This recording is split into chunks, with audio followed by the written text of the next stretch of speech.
Magic, Bird, Jordan, Karim, Olajuwon, Malone, Dr. J, Thomas, porque nos encanta lo que vemos ahora, pero lo de antes, eso era otra cosa, era baloncesto.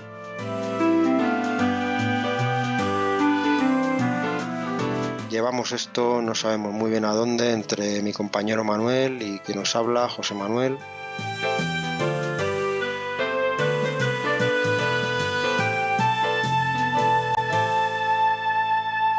Temporada 1982-83, episodio número 2. Vamos a hablar del draft de 1982. ¿Qué tal, Manuel? ¿Cómo lo llevas? En mi mejor momento, José Manuel, y no te pregunto nunca ¿cómo lo llevas tú?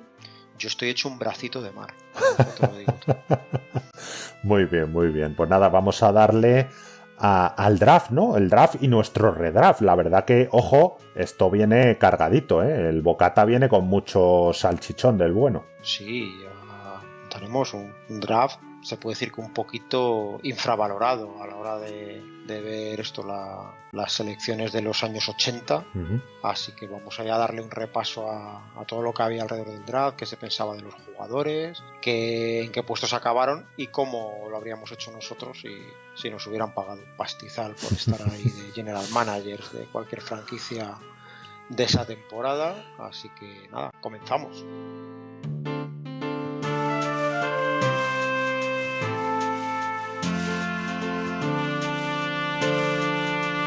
Y comenzamos hablando, Manuel, de cuándo se celebró este draft de 1982. Sí, un martes 29 de junio de 1982. Ya explicamos en su momento que en los 70, bueno, en los 60 y en los 70, el draft se celebraba antes de los playoffs, lo cual era un poquito raro, y aquí no, aquí era justo después de las finales en Nueva York, que eso creo que no ha cambiado, yo creo que siempre han sido ya ahí, y bueno, 225 jugadores, de los cuales 64 llegaron a debutar. De los que se eligieron en el 81, solo 21 salieron de la tercera ronda en adelante, o sea, tercera, cuarta, quinta, sexta, octava ronda que hubo. Solo 21 llegarían a debutar en la NBA y de esta camada del 82, 20. O sea que realmente los que, un poco como ahora, ¿no? Primera y segunda ronda eran los jugadores que realmente tenían, salvo sorpresas, que ahora comentaremos alguna, eran pues eso, los verdaderamente preparados para jugar en la NBA. Decir que el jugador con el número más bajo que llegaría a profesionales de estos elegidos en el draft del 82 sería un tal Dave Wilkinson de la Universidad de Idaho State, que disputó 12 partidos repartidos entre los Pistons y los Clippers, pero en la campaña 84-85. Y bueno, para mí, Manuel, parecía claro que había un exceso de rondas en esos momentos, ¿no? Para la calidad que había en el mercado, porque lo que hemos dicho en el programa de la semana pasada, que solo se miraba lo que salía de la Liga Universitaria Americana, o sea que prácticamente el baloncesto internacional ni se contemplaba. Y bueno, igual a mí 2 ahora me parecen pocas, ¿no? Yo creo que pondría una precisamente por eso, porque es el mercado mundial. Sí. Pero también sabemos que muchos agentes no quieren que sus jugadores salgan en el draft si van a estar en segunda ronda y prefieren que sean los undrafted estos, ¿no? Para tener mejores opciones de contrato al poder negociar sin las restricciones que conlleva salir en primera ronda, donde está todo regulado. Y yo me acuerdo del caso de Fred VanVleet, ¿no? Que se supo que su agente, cuando vio que no iba a salir entre los 20 primeros, creo que realmente llamó a todas las franquicias para decir que no seleccionara al jugador, que él luego iría a probar y que el que quisiera que se lo llevara pagando. Cobraba más, ¿no? Y luego además tienes más ventajas a la hora de renovar porque no estás sujeto a X años, a partir de ahí tanto, sino que es un poco, eres agente libre y si hoy te lo ganas con tu juego, digamos que apuestas por ti.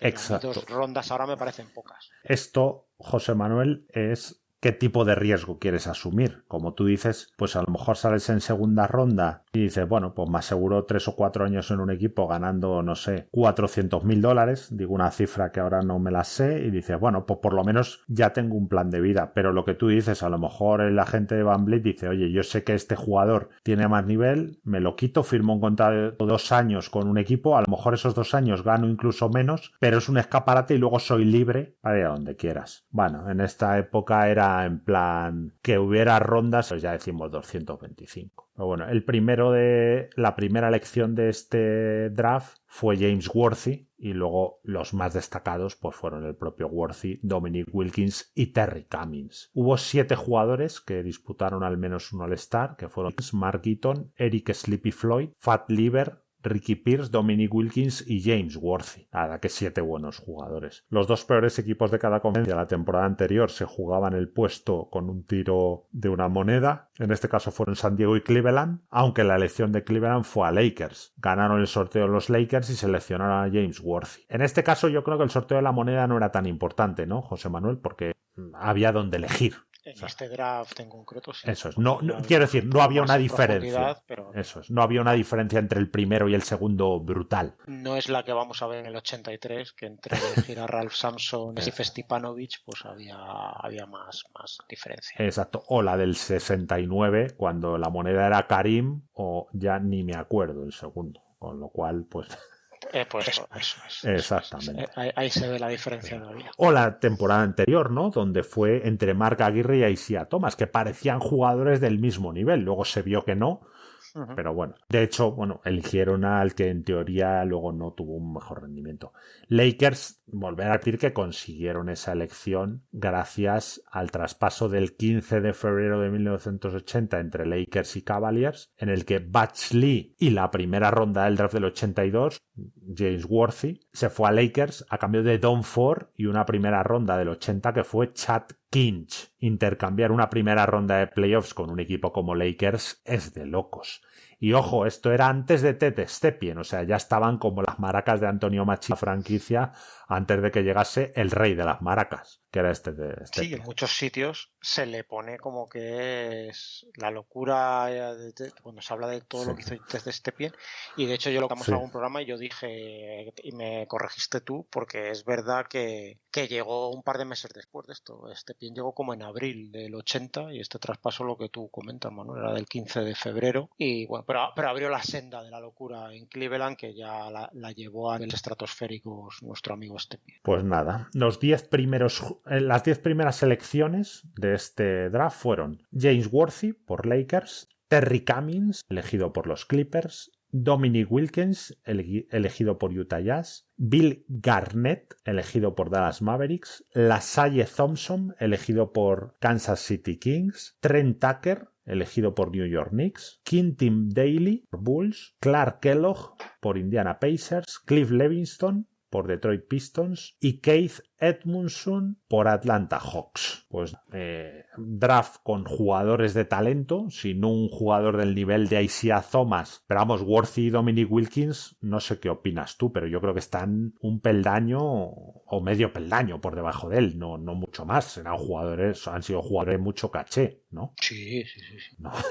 Y los más destacados, pues Worthy con el número 1, Wilkins con el 3, Fat Lever con el 11, Terry Cummings con el 2, Clark Kellogg con el 8, Sliff con el 13, Paul Pressey con el 20, Ricky Pierce con el 18 y también estuvieron por ahí Great Hodges con el 48, LaSalle Thompson con el 5, Terry Teagle con el 16, Trent Tucker con el 6, Cliff Levingston con el 9, Fred Roberts con el 27, Audi Norris con el 37, que estuvo por España, y Mark Eaton con el 72. Curioso, por tirar hacia el baloncesto europeo, que estuvo por ahí Panayotis Giannakis, Vale. elegido con el 205 por los Boston Celtics. Curioso también que los Celtics habían escogido 3 años antes, en 1979, con el número 68, a Nikos Gallis, a su compañero mítico ahí, base escolta a la selección griega y en el Aris de los 80. Pero Gallis era un jugador...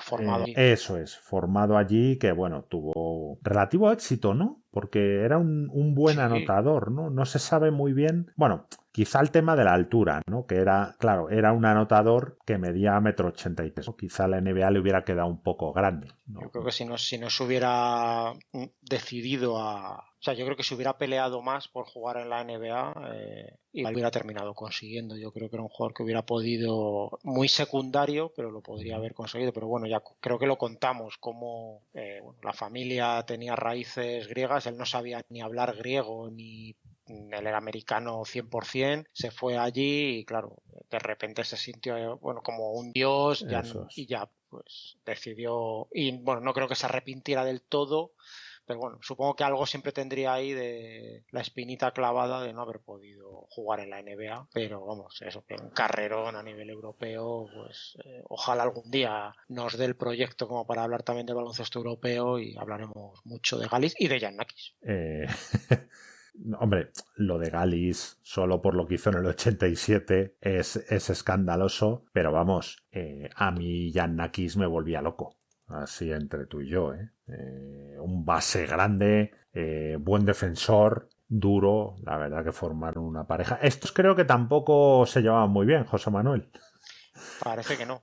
Sí, parece que no, pero bueno, formaron una pareja, la verdad que letal. Pero bueno, y curioso Mark Eaton, que había sido seleccionado por Phoenix Suns en la quinta ronda del draft del 79 con el número 107. Sí, creo que lo comentamos alguna vez, que Eaton había sido, bueno, esta circunstancia, ¿no? De que pudiera salir en 2 drafts, pues lo comentamos un poco.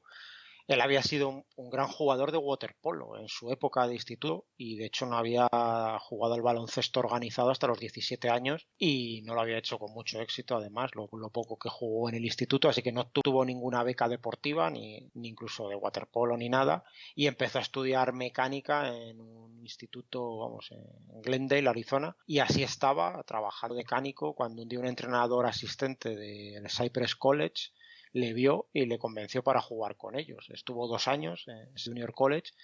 Fue elegido por los Suns en el draft del 79 porque era su clase la que le correspondía por cumplir 22 años ese año, con el número 107 que has comentado tú, Manuel. Pero bueno, es un caso similar al de Bird en el draft del 78. Era elegible, pero al no haber terminado sus estudios podía seguir en liga universitaria y si no firmaba con la NBA, pues volver a presentarse en el draft cuando terminara sus estudios. Eaton optó por aceptar una oferta de UCLA, de la Universidad UCLA, para jugar allí. Se fue y bueno, lo dejó es un decir, porque en 2 años que estuvo disputó 30 partidos, 11 solamente en su año senior, 41 minutos en total. Manuel. Así que bueno, pero a pesar de sus espectaculares promedios universitarios de 1,8 puntos y 2,4 rebotes, pues los Jazz se la jugaron en la cuarta ronda del draft del 82 porque claro, un tipo de esta altura que parecía que más o menos podía caminar sin caerse, pues mira, oye, número 72 ronda y acabó siendo para mí, no sé tú qué opinas, el robo del draft del 82 por encima de Craig Hodges o Rod Higgins, que no lo hemos comentado, que es un jugador que tuvo una muy buena carrera, también elegido en un número bajo, pero yo creo que el rendimiento frente a expectativas de Mark Eaton, sí, esto sí que fue superar con creces lo que parecía que iba a prometer este jugador. Exacto, hombre, esto lo hemos hablado, ¿no? A un jugador de 2.20 que le ves algún partido y que por lo menos sabe moverse, por lo menos pruébalo, ¿no? Porque,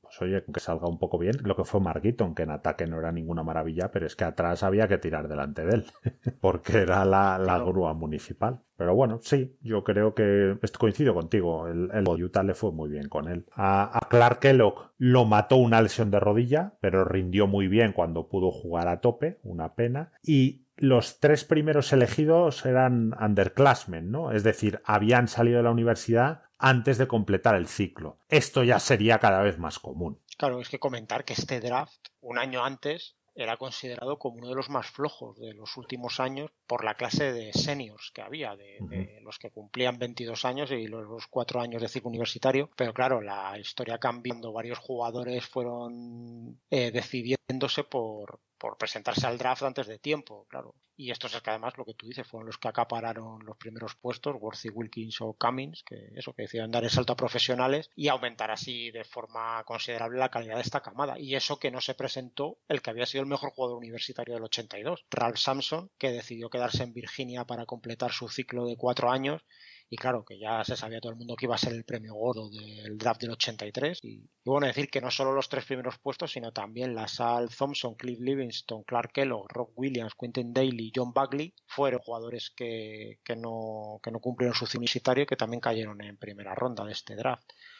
Por decir un poco en perspectiva, el primer equipo All-American de la campaña 81-82 en la NCAA lo habían formado Sleepy Floyd, Quentin Daly, Terry Cummings, Ralph Sampson y Kevin Magee, el jugador que luego cae entre otros equipos, que no llegó nunca ni a debutar en la NBA, pero que en ese momento estaba ahí impresionante, que estuviera entre los 5 mejores jugadores universitarios del año. Un poco chiquitín, ¿no? Kevin Magee para la NBA. Tenía un culo, eso sí, enorme, que aquí en Europa arrasó. Me gustaba mucho Kevin Magee, lo que pasa es que yo creo que era un jugador que se quedaba pequeño, yo creo, para la NBA. Un poco lo de Reggie Johnson, ¿no? sea, aquí en Europa, en el CAI y en el Maccabi, rendimiento espectacular. Sí. Un jugador ya fallecido, por desgracia. James Worthy se había quedado en el segundo mejor quinteto, aunque es verdad que se había llevado el premio al mejor jugador del torneo final de la NCAA, que acaba de terminar con el título de su universidad, recordemos, North Carolina, con ese tiro mítico de Jordan. Y Dominique, por su parte, había tenido que conformarse con entrar en el tercer mejor quinteto de ese curso 81-82, pero nadie dudaba de que eran los tres jugadores que se presentaban al draft de ese año antes de celebrarse la lotería. Sí, hombre, en esto de presentarse antes entiendo que el factor Ralph Sampson también, ¿no? Pudo influir, ¿no? El decir, oye, hay un jugador que me puede quitar un puesto. Pues sí, seguramente. Eso también pasa ahora, ¿no? De Claro. los jugadores. Y también ahora pasa más al revés. Que de repente sale un jugador, bueno, para el draft de este año de 2021, ¿no? Se está comentando. Y algún jugador que es al revés. Que a lo mejor el año pasado, de repente, como ahora los que son de los one and done, estos que llaman, son los que copan las 10 o 12 primeras posiciones, pues puede ser al revés, que te aconseje, este año no vas a salir entre los 12 primeros, pero el año que viene parece que con lo que hay, salvo sorpresas, igual eres top 5. Y ese es al revés, que dice, bueno, lo normal es salir al primer año, me quedo un año más porque me aseguro $1 millón más al año si salgo quinto que noveno en el draft. Aquí era al revés, claro. En esta época era eso. Y claro, todos sabían que nadie iba a ser el número 1 si estaba Sampson en ese draft. Exactamente. Bueno, hubo jugadores aparte de, bueno, lo que has nombrado de Magui, ¿no? En ese quinteto de la NCAA, pero bueno, el draft, Audie Norris con el 37 y Steve Trumbo con el 49. El primero jugó 3 temporadas en la NBA antes de saltar a Italia. Otro que se quedaba, este era un poco más grande que Magui, pero se quedaba un poco justo para jugar de 5, que yo creo que era su puesto, y aparte las rodillas le traicionaron. Sí, lo de las rodillas, una calidad, Audie Norris. El que no lo conozca, que se ponga muy, muy, muy, muy bueno. Y luego Trumbo, que no llegó a debutar en la NBA. Creo que se quedaba corto de calidad. Aquí en España tuvo una buena carrera. Decir que la última elección del draft fue para Celtics y seleccionaron a Landon Turner, el número 225 de la Universidad de Indiana. Había ganado la NCAA junto a Isaiah Thomas en el 81, entrenados por Bobby Knight, evidentemente. Y en julio de ese año, del 81, tuvo un accidente que lo dejó paralizado de cintura para abajo, y Bobby Knight convenció a Auerbach, buen amigo suyo, para que lo seleccionara y que sirviera de homenaje. Bueno, un bonito gesto, ¿no? Sí, aquí vemos que Bobby Knight también era humano a veces. Eso es. Y bueno, comentar algún petardazo de esta. Ya luego, cuando hablemos de los equipos, ya diseccionaremos más cada elección de cada uno en los programas que dediquemos. Pero, por ejemplo, Bill Garnett, un alapí de Wyoming, al que seleccionaron los Mavs con el número 4, o Keith Edmondson, un escolta de Purdue elegido por los Hawks con el número 10. Que, bueno, Garnett, que no tiene nada que ver con Kevin, desde luego, no pudo ganar, vamos, la batalla por el puesto, el mitiquísimo Pat Cummins, que le pasó por la derecha, por la izquierda y por encima. Estuvo Garnett 4 años en la liga penando, básicamente, en los banquillos, 4 rebotes, 300 partidos, bueno, pues para un número 4 del draft, petardazo importante. Y Edmondson, por su parte, que había sido un gran anotador universitario, pues llegó a la NBA y se dio de bruces contra la realidad. Terminó jugando 87 partidos en total, 6 puntos por partido, sin llegar al 25% en tiros de campo, cuando era un jugador que tenía fama de enchufador. Y vamos a decir, bueno, ejemplos de este draft del 82 de carreras prometedoras aniquiladas por las drogas, que ya hablamos en el programa la semana pasada, Manuel, de lo que había en el baloncesto NBA y universitario también. No era todo eso, ¿no? Nubes de colores y de algodón en el baloncesto universitario. Tenemos aquí a Howard McNeil y a Skip Dillard. McNeil número 113 de este draft por los Lakers y Dillard 191 por los Bulls, que bueno, dos nombres que no sonaran a nadie, que es lógico, vamos, no creo que suene a nadie. A mí desde luego no me sonaban de nada cuando los vi. Ambos eran top 10 entre los jugadores de high school de su promoción, que era, bueno, la de 4 años antes, o sea que eran de los más demandados por las universidades. Ambos tuvieron un montón de ofertas para las universidades. Parecía que su futuro en la NBA estaba más que garantizado. Dieron becas de 2 universidades grandes, uno en DePaul y el otro en Seton Hall, pero sus carreras ya universitarias pues decepcionaron mucho. Eso les hizo caer tan bajo en el draft, esas posiciones Bueno, no llegaron a debutar nunca en la NBA y luego fue que todo vino derivado, ese bajón en su rendimiento respecto al high school por los problemas que ya tenían con las drogas desde adolescentes, que terminaron acabando con ellos años después pues encarcelados ambos por traficar drogas. Madre mía. Sin conocerse entre ellos, los dos acabaron encarcelados. Y otro ejemplo de carrera malgastada, que también hablaremos mucho cuando comentemos los Bulls de este año, por la de Quintin Dailey, que para los scouts de este año, en la previa del draft, era el mejor escolta universitario que había habido en años de esta camada. 25 puntos por partido, con casi un 55% en tiros de campo como junior, como jugador de tercer año, miembro, como hemos dicho, del primer equipo All-American de la NCAA y batiendo el récord anotador de la Universidad de San Francisco en una temporada que lo tenía Bill Cartwright y lo batió por bastante, 755 puntos de Dailey por 717 que había conseguido Cartwright en su mejor año en la universidad, pero a mitad del curso anterior pues fue acusado de intento de violación con uso de violencia a una estudiante de enfermería en el que se probó además y reconoció que la había amenazado con un arma. Fue condenado en firme a 3 años de un equivalente a libertad condicional, probation el concepto, justo en la previa del draft, 3 días antes. Hizo que se pensaran mucho los equipos si ficharlo o no, porque la calidad era indiscutible, pero alguien con estos problemas, bueno, ya ahondaremos más en su historia, lo dicho, cuando hagamos el repaso de los Bulls y lo que provocó en Chicago con manifestaciones en contra de su llegada y con una campaña bastante en contra del jugador, de la prensa y de asociaciones por esto que había hecho, reconocido, juzgado y condenado. Pero bueno, fue un jugador que en sus 4 primeras campañas en la liga estuvo en 16 por partido, acabó jugando 10 años en la liga, pero que nunca llegó al potencial que apuntaba como universitario pues por los problemas extradeportivos. Aparte de esto que más que grave que hemos visto, pues bueno, se saltó a la política antidrogas de la NBA en 2 ocasiones, tuvo un intento de suicidio, bueno, pues es vida turbulenta. Y de hecho decir que la Universidad de San Francisco eliminó todo su historial y sus registros del libro de récords y estadísticas oficial. Y bueno, llegó a un jugador que, para que veamos cómo tenía la cabeza, llegó a quejarse en el Chicago Tribune de manera pública en el 85 acerca del trato de favor de los entrenadores de los Bulls a un rookie llamado Michael Jordan, que decía que le quitaban minutos a él de juego en favor de alguien que eran excesivamente bondadosos con sus cualidades en ese momento, y bueno, y que murió con 49 años Quintin Dailey, y también otra carrera que se quedó ahí en el que podría haber sido, porque calidad parece que la tenía todo, Manuel. Sí, bueno, primero decir que a mí esto de la Universidad de San Francisco elimine su historial, los registros, me parece una patochada, o sea, esto es como querer eliminar de los libros de historia a Adolf Hitler, ¿no? Sin querer comparar a este hombre con pero decir, no, como ha sido muy malo.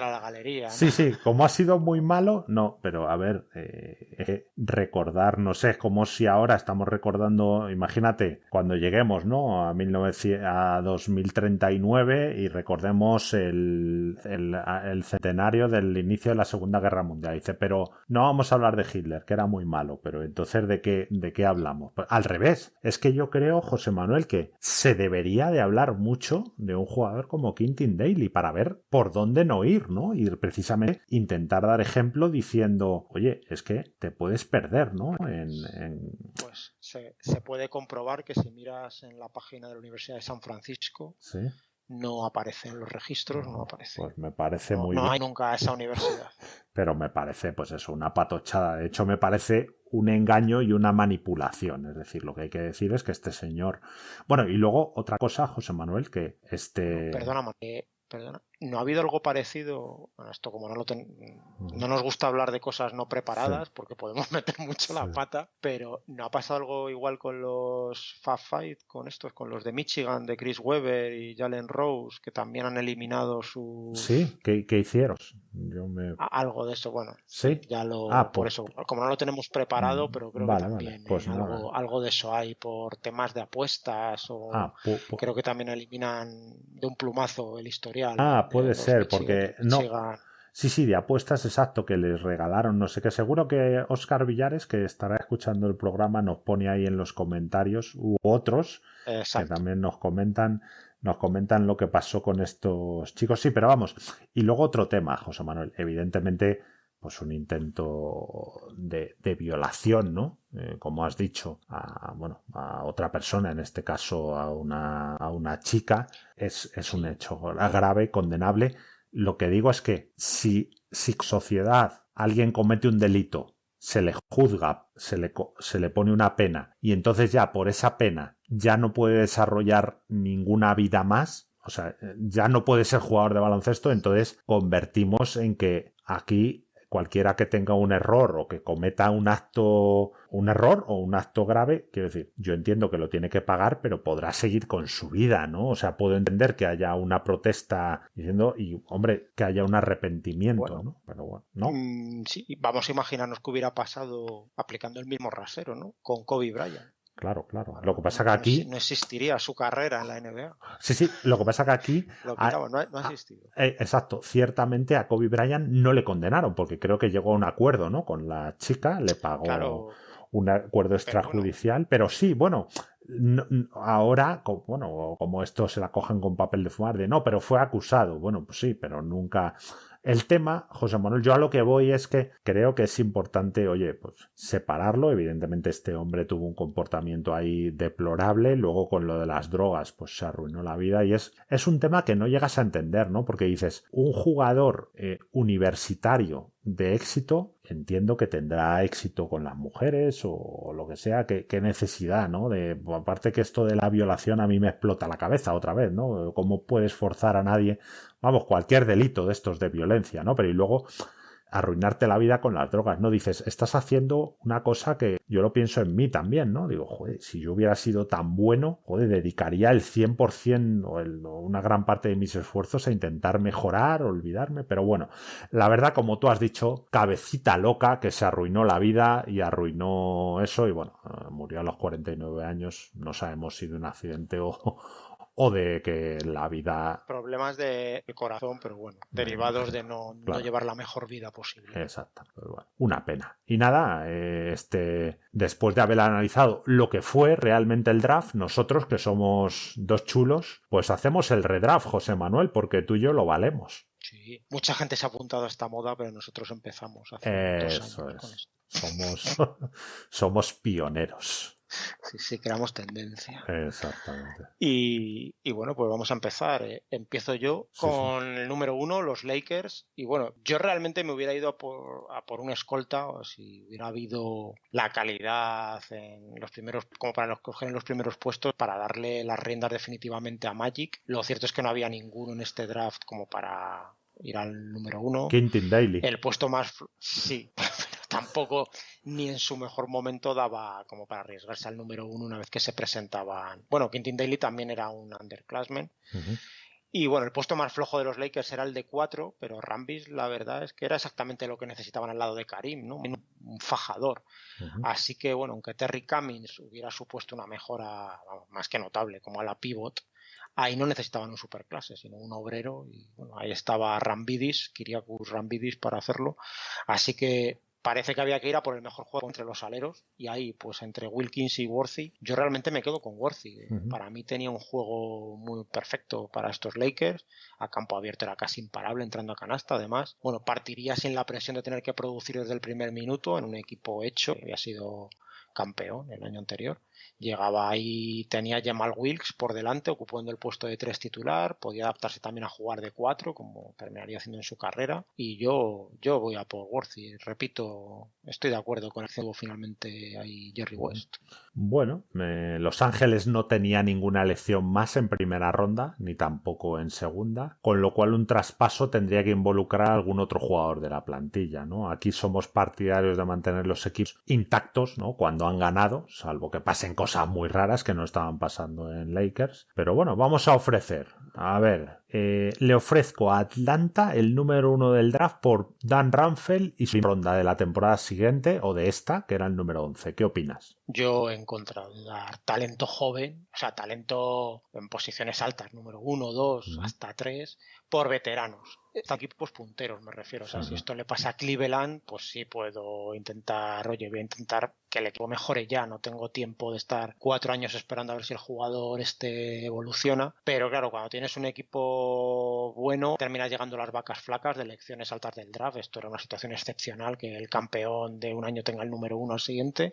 Lo normal sería que empezaras a tener números veintitantos y desaprovechar opciones de futuro así no me parece la mejor opción. En esto yo me seguiría quedando con Worthy aquí, aunque Ramfeld era un bueno, un jugadorazo, desde luego. Aquí yo juego con el factor Karim, ¿no? Yo me pongo ahí en la época, digo, Karim me va a durar 2-3 años a tope, prefiero tener otro jugador de 2-3 años y luego ya pues intento. Lo que pasa es que claro, con el número del draft en teoría tienes un tío para 10-12 años. Yo acepto, si soy Atlanta, este trato que te he dicho. Y evidentemente me quedo con el número 1 y bueno, suelto a un veterano. Y si soy Lakers, pues estoy apostando por el mejor 4 puro de la liga, ¿no? Don Ramphel, porque ya hemos dicho que Larry Bird era otro rollo. Yo creo que Ramphel era mejor que Buck Williams, algo mejor. 20 años, que ayudaría mucho a Karim. A McAdoo, evidentemente, habría que moverlo a la posición de 3 cuando coincidiera con él y con Karim. Y con Ramphel también tienes un jugador que podría jugar de 5 con solvencia. Sería un riesgo, como tú dices. Más que un riesgo, un apostar a la corta, ¿no? Hombre, en teoría a Ramphel le quedaban 4 o 5 años de buena calidad. Otra que se me ocurre es número 1 del draft y Jamal Wilkes a cambio de Marqués Jones Jr. Bridgman. ¿Qué opinas?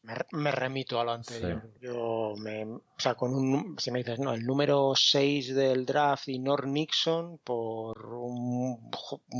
Marqués Johnson, una cosa esta, hombre, bueno, si me lo cobra el Milwaukee, perfecto, pero un número 1, yo creo que un número 1 hay que quedárselo o hacerlo de Celtics, ¿no? Que en realidad será bajar a un número 3, claro, que en realidad sabes que vas a poder coger al que quieres y encima te traes a un jugador que previsiblemente también te va a mejorar la plantilla. Entonces eso sí. Pero tú fíjate. Aquí me sigo quedando con el número 1. Claro, pero tú fíjate que Marqués Johnson, claro, era un jugador que mentalizado era un alero top de la liga y que podía jugar tanto de 3 como de 4. Bridgman, un suplente de lujo.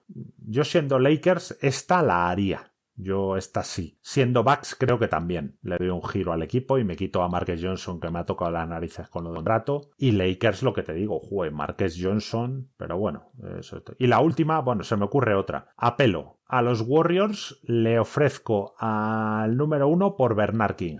A ver, King era un talentazo, un jugador además que nos encantan los dos, pero le veo difícilmente encajable, ¿no? En un sistema como el de los Lakers de Riley. Me parece un caso similar al de Dantley de unos años antes en este equipo, jugadores de estos que necesitan anotar para sentirse útiles y que en defensa son un poquito más que tener un cono ahí colocado. Lo que con la exigencia que planteaba Riley de, bueno, continuos contra uno, entrega al 100% atrás, presión, exigencia máxima de entrenamiento, todo. A mí aquí eso le convierte en un mal encaje, ¿no? Para estos Lakers, pero bueno, sino un jugadorazo impresionante y que en ese momento incluso igual era hasta excesivo, ¿no? Ofrecer un número 1 por Bernard King en ese momento. No creo que fuera un jugador que le hubiera venido, que hubiera encajado bien en estos Lakers. Es cierto lo que dices. Yo creo que Bernard King era mejor que Adrian Dantley porque creo que tenía más armas, o sea, podías combinarle mejor, ¿no? Dantley estaba en Lakers.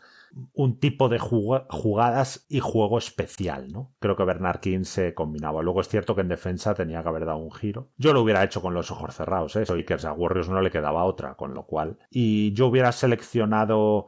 Pero bueno, estos son, cositas que vamos pensando, pero bueno, yendo al número 1, yo me hubiera ido a Dominic Wilkins, o al menos lo hubiera pensado muy seriamente. Con pura sangre, yo creo que el potencial de Wilkins parecía mayor que el de Worthy. Objetivamente, era un jugador que podría producir algo más que Worthy, quizá más tosca, pero es que era... eso, un pura sangre, y con Magic podía convertir cada jugada en la jugada de la semana, ¿no? Integrabas en un sistema bien formado a un jugador que podía producir saltándoselo, tipo McAdoo, y el Showtime yo creo que se hubiera elevado a otra dimensión. En defensa Wilkins, lo que era perezoso, lo fue toda su carrera, pero quizá Riley pues lo hubiera integrado, ¿no? Y le hubiera hecho ponerse las pilas, nunca se sabe. Quizá con Wilkins a tope pues pudiera haber plantado cara en el 83 a 76ers o incluso Celtics en el 84, la verdad que me hubiera encantado verlo. Decir que Worthy es uno de mis favoritos. Unos movimientos felinos, un jugador muy completo y con él fueron sobresalientes. La verdad que les fue muy bien, eso es evidente. Si vamos a ir hablando de jugadores del scouting que había de Worthy, bueno, de los jugadores antes del draft, y en el caso de Worthy hablaban de un jugador que no se podía dejar pasar, que podía jugar de 3 y de 4, que corría el campo tan completo, muy bueno en el contraataque, que podía también meterse dentro, que tenía buenos movimientos interiores, veces, que su tiro media distancia era su mejor arma, que era un chico muy listo, tenía un programa muy exigente también en cuanto a inteligencia, como era el de North Carolina, y que porque, gastar tiempo, que había que cogerle sí o sí en el número 1 o el número 2 como máximo. Este era el scouting que había de él. Coincido con todo. De hecho, creo que tú y yo hemos hablado mucho de movimientos como nombramos a Hale, Olajuwon, Karim, James Worthy, al poste. Te hacía un traje a rayas. Espectáculo. Sí. Aparte, una velocidad, tenía el giro este, ¿no? Que iba por línea de fondo y acababa en mate. ¡Oh! Qué bueno era Worthy. Bueno, vamos a disfrutarlo todos estos años, comentaremos. A mí me encanta, Worthy. La duda que tenían en Lakers con Wilkins fue que era un jugador que necesitaba tener el balón en las manos, ¿no? Y que, claro, teniendo a Magic y Karim y Nixon, además en esa época, no iba a ser fácil de gestionar. Worthy sí pareció a lo largo de su carrera mejor en el juego sin balón que Wilkins, ¿no? De hecho, bueno, todo son declaraciones del entrenador asistente Mike Thibault, antes, bueno, en distintos libros. Bueno, decir que Jerry West, que estrenaba a cargo como general manager de los Lakers al finalizar la campaña 81-82, bueno, realmente tuvo que tomar la decisión importante en este draft y cuenta en su biografía cómo su intención era la de seleccionar a Wilkins y lo tenía bastante claro. De hecho, se lo hizo saber a su agente y al propio jugador antes del draft. Wilkins lo ha en varias ocasiones y también cómo se sintió decepcionado cuando escuchó el nombre de Worthy, ¿no? Al anunciarse el número 1. Decir que, por cierto, Worthy ni siquiera acudió a la ceremonia del draft porque un profesor suyo puso un examen ese día. Estas cosas que pasan. West reconoce que elegir entre Worthy y Dominique fue una de las decisiones más dolorosas de su carrera en los despachos, lo dice en esta biografía, la de Lazenby. Y bueno, dice que era capaz de ver el inmenso talento y potencial de Wilkins y que con su tipo de juego, pues bueno, estaba seguro de electrificar las gradas del Forum cuando finalizara un contraataque llevado por Magic, pero que también sabía que Wilkins era un jugador que necesitaba la pelota en sus manos para sentirse útil y para producir, y que ya estaban teniendo problemas a la hora de compartir la bola entre Magic y Nixon como para meter pues un elemento estabilizador en ese equilibrio tan delicadito que había encontrado Riley al final de la campaña anterior entre sus dos titulares, ¿no? Ahí del backcourt entre Nixon y Magic. Y Worthy, dice West, tenía una rapidez espectacular para su altura, era un gran finalizador también como Wilkins, por lo que también le veía un buen encaje con Magic para el contraataque. Creía que era mejor defensor también que Dominique, más versátil, podía jugar de 3 y de 4, lo que Dominique era un 3, pero sobre todo el tema era que podía aportar cosas sin tener el balón en su poder. Bueno, dice que esa fue la principal razón que le llevó a encantarse por Worthy, pero que no fue una decisión fácil. Y de hecho West dice aquí también que llamó personalmente a Wilkins para explicárselo, que bueno, llames a un jugador que ni siquiera es de tu equipo, un novato, en aquella época Jerry como Dios, pues da una idea de, bueno, dice que él sentía que tenía el deber de darle las razones que le habían llevado a cambiar de opinión después de casi haberle asegurado que iba a jugar en Los Ángeles al año siguiente. Wilkins se llevó una decepción enorme, la mayor de mi carrera, ha dicho en alguna entrevista, y suponemos eso, que al ver que le elegían los Jazz con el número 3 y pasar de Hollywood a Salt Lake City en cuestión de minutos, pues claro, se le vino al pobre Dominique el mundo encima. Hombre, y la proyección deportiva, quiero decir, de que te elijan los actuales campeones a que te elijan un equipo que no ha jugado playoff desde que está en la liga, pues claro, lo que tú dices, se te cae el alma a los pies, ¿no? Es que claro, es que ir a los Lakers a garantizarte, pues eso, un anillo prácticamente, bueno, uno o varios, ¿no? El decir, joder, voy a jugar con... Claro, es la leche, vamos. Y también por especular un poco, como tú hacías antes, Manuel, con los traspasos, ¿qué habría pasado si, que lo que hemos dicho, era el jugador universitario del año 82, hubiera decidido dar el salto a la NBA ese año y no permanecer un curso más en Virginia? ¿Tú qué crees? ¿Lo habrían elegido los Lakers?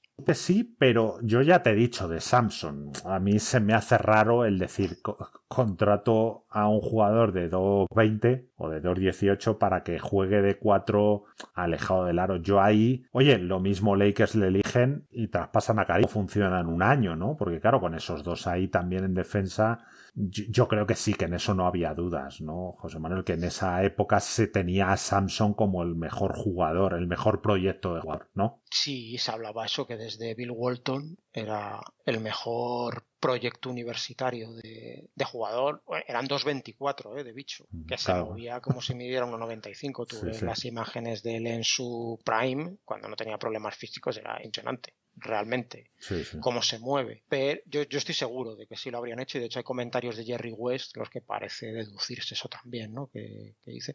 Y yo ves aquí, si hubieran ido por el lado de los traspasos, yo creo que como pieza de cambio para traer veteranos, lo que antes tú planteabas, era tan alto el hype que había por Claro. este jugador que creo que prácticamente se hubieran podido traer a cualquier estrella de la liga a cambio de él. Es que yo te digo que si Moses tiene contrato en vigor con Houston y le dices a Houston te cambio el nuevo del 82 que se va a presentar Samson por Moses y te lo traes. Exacto, puede ser. Vamos, Sí, yo sí. creo que menos a la River y al Dr. J, yo creo que cualquier otro jugador de la liga te lo traes a pelo por Samson. Entonces, de quedárselo, yo creo que Samson también habría empezado poco a poco, como hizo Worthy. Worthy estuvo de suplente de Wilkes y yo creo que él hubiera empezado de suplente de Karim. Habría ido entrando poco a poco en el equipo, probándolo también, compartiendo pista con Jabbar, a ver qué tal le iba. Y yo creo que hubiera podido ser algo grande, sin lesiones este jugador y ahí en un poquito a poco, a fuego lento, cocinándole. Pero bueno, yo creo lo que he dicho antes, que la elección de Worthy para mí aquí fue correcta. Pues nada, habiendo seleccionado a Worthy, pues yo para el número 2, los Clippers, tengo claro que elijo a Dominic Wilkins. Sí, a ver, aquí pues cierto, vamos, San Diego es que tenía un 4 con mucho futuro como era Tom Chambers, que entonces era considerado, ya lo dijimos en el análisis de los Clippers, casi como un pivot, pero bueno, que podía ser un 4 era supuesto, por lo que regar la posición en un equipo tan carente de todo, vamos, si Walton no volvía en condiciones a mucho. Entonces, bueno, aunque jugaran los dos de titulares en los Clippers esa temporada, que Terry Cummings y Chambers, que bueno, decir que Cummings fue como hemos dicho antes, el que fue elegido realmente, yo creo que Wilkins, como dices tú, con el juego espectacular, la capacidad para anotar siendo un 3 puro, habría sido mi opción también. Seguramente se hubieran necesitado 2 balones en los partidos de San Diego, uno para él y otro para Chambers, y la defensa habría sido abismal, siendo generosos, pero el impacto de Wilkins creo que habría sido mayor para una franquicia a la deriva, como eran entonces los Clippers, aunque solo fuera, yo creo, Manuel, por llevar público a las gradas, dar publicidad al equipo, salir highlights, y bueno, yo creo que Wilkins era también un puntito más de lo deportivo, lo que te podía traer, ¿no? Un jugador tan espectacular. Estoy de acuerdo en todo. Además, en equipos tan flojos necesita gente que produzca quizá de manera individual, ¿no? Saliéndose del esquema. La idea era replicar el rendimiento de la pareja Josh Gervin, Mike Mitchell en San Antonio, ¿no? Repartir bien el balón entre él y Chambers, ordenar a los jugadores. Tenía realmente una de las mejores parejas ofensivas de la liga. No llegó a entender por qué eligieron a Terry Cummings teniendo a Chambers. No digo que Cummings no fuera un buen jugador, ¿no? Pero ¿en qué estaban pensando, no? Porque los mantuvieron un año juntos, pero da la impresión de que, claro, con Wilkins cogías un alero puro y que los otros eran más unos cuatros. Pero bueno. Yo creo que aquí era lo de que Cummings era eso, ¿no? La Ortodoxo, ortodoxia, la jugador calladito, de los que no da problemas, que sabes, parecía también, ¿no? Como que no te va, se salía menos de lo común que Wilkins, ¿no? O igual era eso, que era más esperable lo que podía dar de sí. Un poco parecía lo de Buck Williams 13 del año anterior. Sí, exactamente, exacto. Valores seguros, ¿no? De hecho, bueno, yo creo que Cummings tuvo la carrera que se esperaba. Es decir, un tipo muy serio, que podía anotar, que boteaba y que, bueno, que no dio nunca ningún problema. Aparte, este era muy religioso, ¿no? Era reverendo. Sí, ahora lo comentaremos. Sí, entonces, sí. Yo creo que si quieres eso, lo tienes. Lo que digo es que creo que las franquicias como los Clippers, es decir, en Lakers, después de lo que hemos dicho, se puede entender el decir, joder, pues entre Worthy y Wilkins me cojo uno que ya tengo superestrellas, no hace falta tampoco que venga el mejor jugador de la historia, ¿no? Y la diferencia no va a ser tan grande, pero hombre, para que está hundido dices, joder, cojo el de más potencial, o así pienso yo, José Manuel, pero vamos, que Cummings fue una elección muy buena, luego ya lo intercambiaron por Marques Johnson, lo con los Clippers es que han sido un desastre toda su historia, sí, pero bueno. Sí. Por decir que a Wilkins lo comparaban antes del draft con el Dr. J. por potencial, ¿no? Y bueno, yo creo que más bien era por lo del mates Sí. y esto, porque su juego muy parecido no era, porque lo de Wilkins era No, como más alocado, ¿no? Que lo del Dr. J. yo creo, Aparentemente, aunque... sí, opino lo mismo que tú. Yo creo que, aparte, incluso el estilo de machacar y el estilo de espectáculo no tienen nada que ver. Creo que es eso, pues como hacían mates y eran aleros, pues bueno. Pero sí, yo creo que no se parecen. De hecho, Wilkins no tenía las carencias del Doctor en cuanto a tiro exterior. Creo que Wilkins era algo mejor tirador, pero también te digo que el Doctor J era un jugador mucho más canónico, ¿no? De hacer las cosas mucho mejor. Wilkins, pues le hemos visto tirarse unas chuflas. Ahora también le hemos visto meter 30 por temporada y ya decimos, cuando estaba bien contra Jordan, él no tenía nada que envidiar en el aspecto ofensivo. Y bueno, el scouting que había de Wilkins antes del draft decía que era un excelente saltarín y el tipo de jugador que podía ser una atracción para llenar pabellones, que tenía un buen rango de tiro, pero que sería más recomendable para su carrera que se limitara a no tirar más de 4 o 5 metros, que tenía un tiro, una suspensión lanzándose hacia atrás, que terminaba tirando al final más lejos de donde empezaba el lanzamiento y que pocas veces iba a buscar el rebote ofensivo de sus fallos, que sí que lo hacía cuando lanzaba desde más cerca. Ponía atención también, seguramente podría ser un buen taponador, yo creo que ahí pensando eso, que era un saltarín, y que podía ser un buen defensor cuando quería. Sí, ahí, curiosamente, sí fue un buen jugador de rebote ofensivo. Creo que fue en Twitter, que tuvo una media interesante para jugar de alero y, bueno, hay jugadas espectaculares. Aparte de cuando tiraba de lejos, luego iba al rebote, la cogía arriba y la metía a 2 manos o a una. Bueno, sí. Y el tiro hacia atrás tampoco creo yo que sea lo primero que se te viene esa del Wilkins profesional, por lo menos, aunque aquí lo dicen. ¿A ti se te viene eso? El tiro al revés. Cayéndose hacia atrás de Al Wilkins. Revés, a mí se me viene tío, el tiro. Hacia adelante. Eso es. Eso te iba a decir. Era más, bueno, puede ser que al poste yo a Wilkins siempre le he visto como el típico que lo cogía, jugaba de cara y muy rápido, ¿no? De dársela y no dejar tiempo de reacción. Y si le tapabas el tiro y veía hueco hacia adentro, incluso en tráfico, te entraba y como no estuvieses listo, te llevabas un matecito, póster y personal. De hecho, el movimiento de Wilkins para mí es el reverso en carrera. Sí. Que era impresionante para acabar machacando. Ese era el movimiento para mí. O lanzando a tabla, pero era el me voy hacia la derecha, giro hacia la izquierda y culmino. Si estoy a 5 metros, giro 5 metros a tabla y si estoy cerca del aro te la voy a meter en tu cara quien esté delante. Felino. A este jugador yo creo que le falta eso que tienen todos los grandes jugadores, o casi todos, que es haber sido determinante en defensa, ¿no? Porque este tenía el físico. Sí. O sea, yo me lo imagino a este con la mentalidad de Jordan o de Clyde Drexler, ¿no? Porque yo creo que tú lo comparas con Clyde Drexler, yo me quedo con Drexler, ¿eh? Siendo, creo, Drexler un jugador de menor talento, sobre todo ofensivo, pero prefiero un jugador que me dé en los dos lados de la cancha y que sea más estrella a un jugador que eso sea un pura sangre, pero luego es que en defensa hay que reconocer que este scouting, pues lo que dice, defendía cuando quería y así fue en su carrera, nunca fue determinante ahí. Yo creo que potencialmente jugador, a mí además me recordaba el físico ya en su momento, no tiene nada que envidiarle o tiene incluso mejor físico que Pippen. O sea, un jugador también tenía brazos largos, una rapidez y ciertamente si se hubiera puesto a lo que se puso Pippen por estar, ¿no? Voy a intentar ser el mejor defensor posible de este tío en los entrenamientos y eso me va a llevar a ser el mejor defensor de la liga, pues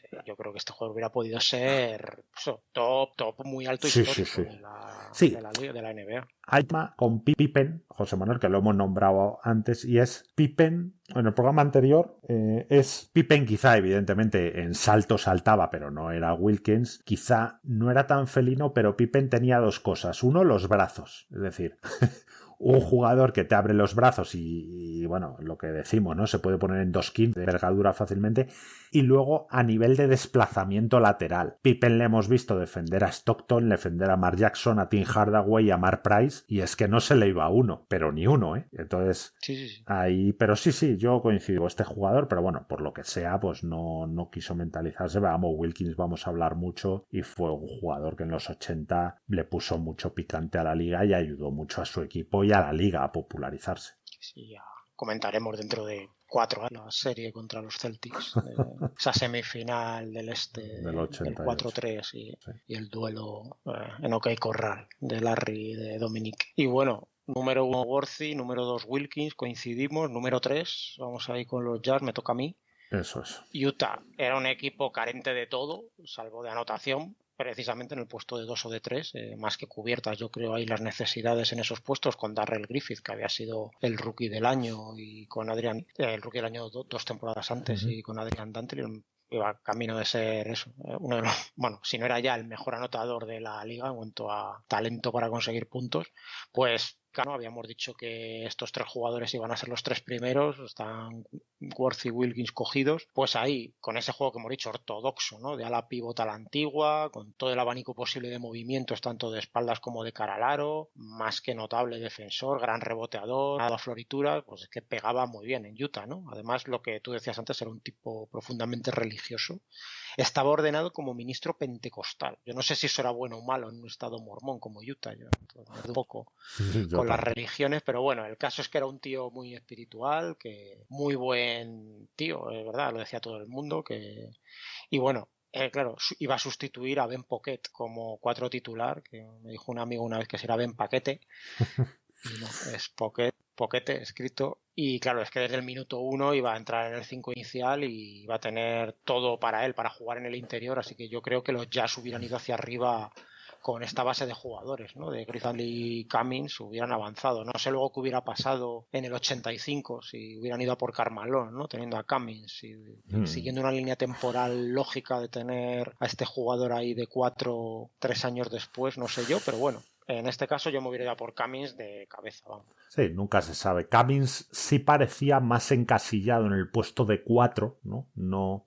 Sí. No tan fácil irse a 3, pero bueno, tenía cierta movilidad. Le veo defendiendo aleros, no lo llego a visualizar, como tú dices. Luego con el tema Carmalón, hombre, parecía una elección lógica. Quizá le faltaba poderío físico, ¿no? Para luchar bajo el aro, en un equipo carente de un 5 poderoso. Clark Kellogg podía ser otra buena opción, pero vamos, ni siquiera los años en los que Clark Kellogg estuvo sano fue mejor que Terry Cummings. Yo creo que esa tripleta Dantley, Griffith, Cummings sonaba muy bien. La otra, pues lo que hemos dicho antes, ¿no? Intentar traerse a un Dan Ramfield ofreciendo ese tercer puesto y otros jugadores, nunca a Dantley y Griffith. Hombre, a Utah les cayó Wilkins y lo traspasaron por Freeman Williams y John Drew. Algo incomprensible, loco total, que no sé en qué estaban pensando José Manuel, esta gente, pero bueno, la realidad es que tanto Cummings como Wilkins les hubieran venido de perlas y los tiraron a la basura. Esta elección. ¿Y si hubieran ofrecido a Wilkins Bromfield, tú te lo traes? Yo sí. Si eres Utah y si eres Atlanta. A ver, si soy Utah, sí, porque necesitaba un 4 poderoso y, hombre, para empezar a producir ya, y como tú has dicho, hombre, un número 3, en ese sentido, si busco un traspaso, no me parece descabellado. Y si soy Atlanta también, porque o sea, quiero decir, ya has tenido, descapitalizas a tu equipo, es cierto, pero bueno, a lo mejor dices, voy probando y me hundo un poco, hombre, Don Ramfeld era mucho Don Ramfeld, que había sido 3 veces. Caso de Atlanta lo veo un poco así, pero bueno, Utah, yo creo que sí, pero vamos, no por Freeman Williams y John Drew, José Manuel, es que Freeman Williams, un chupón, y ya teniendo a Dantley y encima ese chupón le iba a quitar tiros a Griffith, no tenía mucho sentido. Y John Drew, que había anotado muy bien, pero se sabía que era un jugador, que era una apuesta. Entonces, yo no entiendo ese cambio. Me estalla la cabeza. A lo mejor ofrecieron a Wilkins por Ramfeld y el propietario del general manager de los Hawks dijo, espera que te voy a dar 2 en vez de 1. Y dijeron, no puede ser. Hombre, si 2 puede. Atlanta lo bordó, José Manuel. Atlanta hizo el trato de la década, que es decir, se libró de un Freeman Williams. Sí. Kevin Loughery era el entrenador, ¿no? Sí, fue el entrenador de la temporada anterior. Sí, entonces dice, joder, pues me quito a este que no me sirve para nada. Y John Drew, que ya lo tengo amortizado. O sea, ya no me va a dar más. Claro, ¿no? Y además el problema que hubo económico en Atlanta, porque claro, todo el dinero que se gastaba en droga John Drew de repente desapareció. Se iba a Salt Lake City y eso al final pues creó un desequilibrio en las balanzas de los dealers del estado de Georgia. Sí, aparte de verdad, porque John Drew se dejaba el sueldo en polvo blanco. Sí, sí, por sí, lo sí. visto. Eso. Así que bueno, por todo eso es comprensible, porque eso ya se sabía en este momento, que era un jugador que tenía, ya sin bromas, que tenía unos problemas muy serios con las drogas y que era muy veterano. Y es que realmente está dando a un exjugador, como se vio que luego terminó siendo Freeman Williams, que por momento no pasaba de ser un Wolby Free marca blanca, digamos, sí. Y John Drew, jugador eso más que amortizado, también en su mejor momento, pero es que ambos iban con tara, ¿no? Uno de la cabeza amueblada de aquella manera como era Freeman Williams, y el otro jugador que por desgracia eso que estaba muy metido en temas en problemas de drogas. Uh-huh. En fin. Y bueno, vamos a decir un poco el scouting que había de Cummings previo al draft. Decía que era un ala pivot claro, que podía jugar, que jugó de pivot en la universidad, pero bueno, que en la NBA se iba a quedar muy pequeño para ese puesto, que era un reboteador fuera de lo común, que iba por cada balón, que reboteaba en ambos tableros, que le gustaba postear y que bueno, que se trabajaba a la posición para conseguir jugar al poste, que no era un buen manejador de balón, pero que sabía cómo poner el balón en el suelo en la pintura, que era un gran lanzador desde esquinas, donde bueno, que pocos eran tan buenos como él, que era un buen lanzador de tiros libres, que tenía un buen cuerpo y que además se veía, que tenía un cuerpo ya preparado para ser profesional y que podía añadir 3 o 4 kilos todavía más, y una buena suspensión, pero era todo como muy monótono, ¿no? Que más o menos sabías lo que te iba a dar, poco suelo no muy bajo y techo tampoco muy alto, dentro de un nivel de clase media alta, pero que un poco de estos jugadores que sabías que no te iba a dar ninguna sorpresa, parecía, ni por arriba ni por abajo. Exacto. Los tiros libres no acertaron porque se quedó en un 71 en su carrera, pero más o menos es lo que nos enseñó en la liga, ¿no? Tenía ese tirito desde los laterales, bueno, incluso desde lejos muy serio, reboteó bien. La verdad que eso, sabía lo que iba a andar. Y nada, con el número 4, Dallas Mavericks. Con la tercera temporada de la franquicia en la liga, la idea era seguir construyendo poco a poco, ¿no? De la mano de Dick Motta, entrenador. Lo lógico era apostar por un pivot, ¿no? Ahí Lasalle Thompson quizá fue el mejor de la camada. Estaba Mark Eaton, pero Mark Eaton estaba más encajonado, ¿no? En especialista defensivo. Hubiera sido mi elección por posición, pero vamos, estando Fat Lever ahí, lo meto en el equipo, ya ajustaré, porque Fat Lever, si no estaba al nivel de los 3 primeros, José Manuel le quedaba poco. Fue un jugador muy, muy completo. Sí, bueno, Dallas tenía un núcleo joven, recordemos, espectacular. Sí. Con el puesto de escolta alero y ala pivot parecía más que cubierto para varios años, ¿no? Con Blackman, Mark Aguirre y Jay Vincent. Necesitaban construir un equipo que iba a afrontar solo pues su tercera temporada en la liga, o su segunda, la tercera temporada en la liga.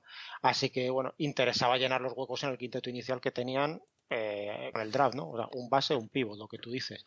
Y de entre lo que había disponible, yo me quedo también con Fat Lever, jugador muy completo, podía anotar, rebotear, pasar, y que para mí hubiera tenido un muy buen encaje con Blackman en el backcourt, ya que, bueno, no era un tirador, pero sabía cómo buscarse los puntos, sobre todo en penetraciones, gracias a su rapidez y su fortaleza, lo fuerte que era para ser un jugador exterior. Era considerado en el scouting previo como el mejor base puro de toda esta generación, y su carrera posterior pues demostró, yo creo, que no se habrían equivocado los maps de haberlo elegido aquí y haber seguido tu consejo. No, yo es que, claro, Fat Lever de base, Blackman de escolta, con Brad Davis, que ya hemos dicho que lo estaba haciendo bien de base, de suplente, se podían alternar.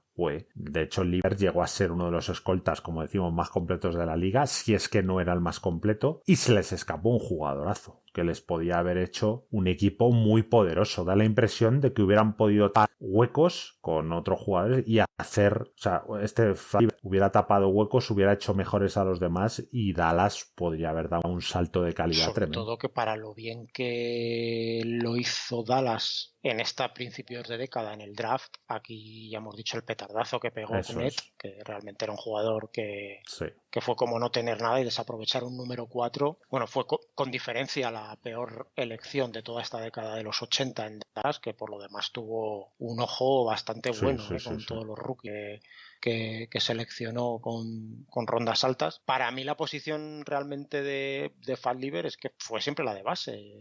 Vi al mirarlo en Basketball Reference, ¿no? Que estuvo 3 temporadas en los Nuggets, catalogado como escolta, pero bueno, porque estaba Michael Adams, de compañero de backcourt, pero sí. Yo me acuerdo en esta época de ver los partidos de Denver en su momento, y Michael Adams sí era chiquitín, jugaba de base porque era pequeño, pero realmente era un cañonero, era un tirador. El que equipo para mí era Lever, ¿no? El resto de su carrera es un base, y de hecho aquí, vamos, le decían que era eso, el mejor base de la camada.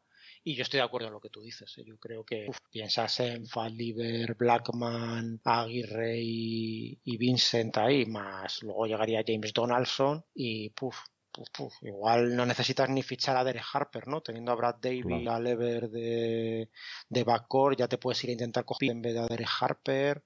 Empiezas a pensar en Sam Perkins, Roy Tarpley, Scrempf, Dale Ellis, y dices, cuidado con la que podían haber montado aquí, que ya casi estuvieron a punto de montarla. Ya contaremos también cómo estuvieron ahí peleando con los Lakers. Sí, esto de Fat Lever que dices, yo creo que lo bueno, más allá de que fuera base o escolta, es que podía jugar en las dos posiciones, con lo cual te daba, sí, ¿no? Eso seguro. Eso es, te daba esa versatilidad. Sí, yo creo que Dallas hubieran dado un salto enorme. Podía haberse convertido en un rival importante de Lakers, yo creo sinceramente, con este jugador y las selecciones futuras. Pero bueno, lo de Bill Garnett, a la pivot blanco en ese puesto 4, pues lo que tú dices, un fracaso total y a todo. 4 temporadas en la liga, sin jugar ninguna de ellas más de 20 minutos, se fue a Italia, lo has contado antes también, y malgastaron esta oportunidad. Luego lo que tú dices, Derek Harper, Detlef Schrempf, Sam Perkins, Roy Tarpley, la verdad que se reforzaron muy bien. Pero bueno, un pelín tarde. La verdad que este equipo estaba moviendo, dio la impresión de que con todos esos refuerzos y lo que tenían que haber aguantado un poco más, y realmente solo dieron guerra un año, en el 88, pero bueno, fue un 4-3 contra Lakers. Y bueno, el scouting de Fat Lever previo al draft decía que en un año que traía mucha profundidad en varias posiciones, pues que el Lever era realmente el único base excitante, ¿no? Que te hacía abrir los ojos de los que había en campo. Que era un base de mucha calidad y que era difícil encontrar a alguien tan preparado cualquier nivel, de high school hasta la NBA, como venía este jugador, que era un buen manejador de balón, que tenía una buena suspensión, buenas manos, que sabía cómo llevar la pelota hasta el aro, que hacía muy buenos pases tras bote, que además en defensa no desentonaba, que había ido mejorando sus armas ofensivas de su año junior, que tenía una media distancia adecuada al menos, que era un excelente tirador de tiros libres, y bueno, que no había muchos como él en su posición en los que elegir, y bueno, es que he dicho que el mejor base disponible en este draft, y lo demostró. Sí, pero hay que decir, José Manuel, que se fue al puesto 11, cayó. Eso, claro. Con este scouting, este es el scouting, bueno, decir que esto lo hemos sacado, que se puede encontrar, es el scouting de Marty Blake, que era el que hacía el scouting oficial de la NBA y se lo daba a los equipos. Entonces luego ya cada equipo lo contrastaba, pero este era el scouting oficial, que lo puede encontrar cualquiera y viene de todos los jugadores. Y claro, que era ya lo que ya se sabía, que no es que vaya sorpresón, o que hubiera dicho en el scouting, hay dudas sobre su capacidad para liderar un equipo. Y, bueno, igual no es el base que... No, es que es todo positivo lo que se hablaba de él, y diciendo que era el mejor base en una posición que cualquier equipo siempre se ha dicho, ¿no? Y un pivot es lo que quieres para montar tu franquicia, pues un equipo malo, que son los que eligen arriba en el draft, salvo Lakers y tal. En este caso, pues a mí me resulta bastante sorprendente que este jugador cayera al número 11. Es que fíjate, exteriores, no bases, pero bueno, escoltas, antes que él, Trent Tucker, Quentin Bailey por Chicago, con todos los problemas que tuvo, y Keith Edmondson, ya has dicho que estuvo 2 temporadas en la liga. Entonces sorprende, porque Fat Lever, ¿no? Y Arizona State no es una universidad tampoco, ¿no? No, por desconocida. Eso entonces... O sea, a mí me resulta sorprendente esto, sí. Porque viendo, claro, si hubieras dicho que en el scouting pone jugador y poco tal, dices, bueno, claro, pues sí, no te arriesgas con el número 5 o 4 a cogerle, pero es que todo lo que había de él era hard worker, tal, que un líder, el mejor base disponible, nadie tan preparado como él para llevar un equipo desde su primer momento en la liga, no sé, y además luego que lo demostró, o sea que no parece que era un jugador que tenía todas las cartas levantadas, de que iba a ser al menos un profesional solvente en la liga. Que coger a Bill Garnett, no sé, eso sí que es sorprendente. Bueno, Así que así fue. Y nada, número 5. Nos vamos al número 5. Kansas City Kings. Los Kings, bueno, necesitaban presencia interior como el comer, ya que sus titulares proyectados para este año eran Ed Nealy como 4, que a mí es un jugador que me gusta mucho. El añito este que estuvo en los Bulls, que en el 88, la verdad es que es un tío inteligente de esto, o sea, un jugador de octavo, noveno de rotación, pero un tío muy, muy inteligente que tuvo sus buenos años en la liga. Y Joe Merriweather, el futuro jugador del Juventud, como 5. Bueno, no era precisamente pareja que diera miedo, así que había que ir a por lo mejor disponible en interiores, y ahí lo has dicho tú antes, la Sal Thompson era un auténtico tanque, de hecho su apodo era Tank, por eso duro, tenaz, parecía que tenía un buen motor, gran reboteador, quizá un poquito pequeño para el puesto de 5, era un dorso generoso, siendo generoso, y parecía que por eso nunca iba a ser una estrella, pero estaba claro parecía claro que iba a ser un jugador sólido, ¿no? De los que te iban a dar muchos años de buen rendimiento en la liga, o clase media, a lo mejor alguno All-Star por ahí puntual, pero bueno, clase media de la liga, y el tipo de jugador que parecía perfecto, ¿no? Para las necesidades de los Kings en ese momento. Paul Pressey y Ricky Pierce parecían las opciones mejores entre lo que quedaba. Los Kings no tenían otra opción, como tú has dicho, necesitaban un pivot. Y salvo traspaso, pues no tenían a otro. De hecho, fue su elección en el número 5, la Sal Thompson, que yo creo que, bueno, dadas las circunstancias no sé qué. Era un equipo en reconstrucción que necesitaba ir sumando, pues igual que Dallas, hemos dicho, poquito a poco. Fue un tipo serio que dio buen rendimiento, aunque el equipo no lo dio. Mark Eaton podría haber sido la elección, pues como decimos, ¿no? Pensamos que Mark Eaton cayó en el equipo ideal, ¿no? Y que con Karl Malone acaparando el ataque, pues él se dedicó a ayudar en defensa, con lo cual, pues parecía que la Sal Thompson era el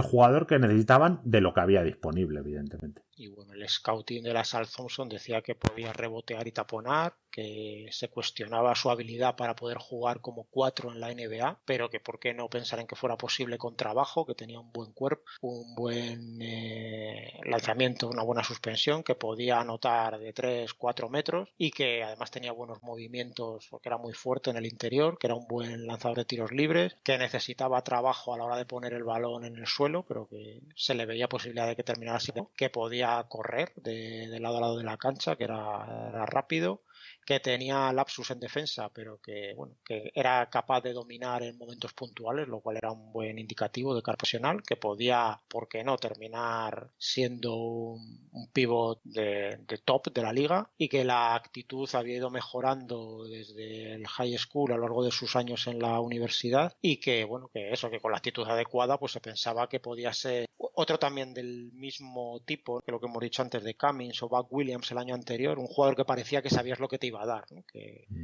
no iba a ser un estrellón, está un puntito por debajo de esos dos, pero bueno, de esos que sobrio y que no iba a dar que no iba a ser un petardazo. Eso era lo que parecía, y yo creo que aquí era la elección clara para los Kings. Correcto. Y en el número 6, New York Knicks. Hombre, aunque estaban sin bases, yo me hubiera decantado por que fue el jugador que dio mejor rendimiento en la liga de los que quedaban. Además, Paul Westphal estaba tocado, no se sabía cómo iba a responder. Incluso si estaba Westphal podía jugar de base. Tenías con Pierce un anotador de élite, incluso podía jugar de 3.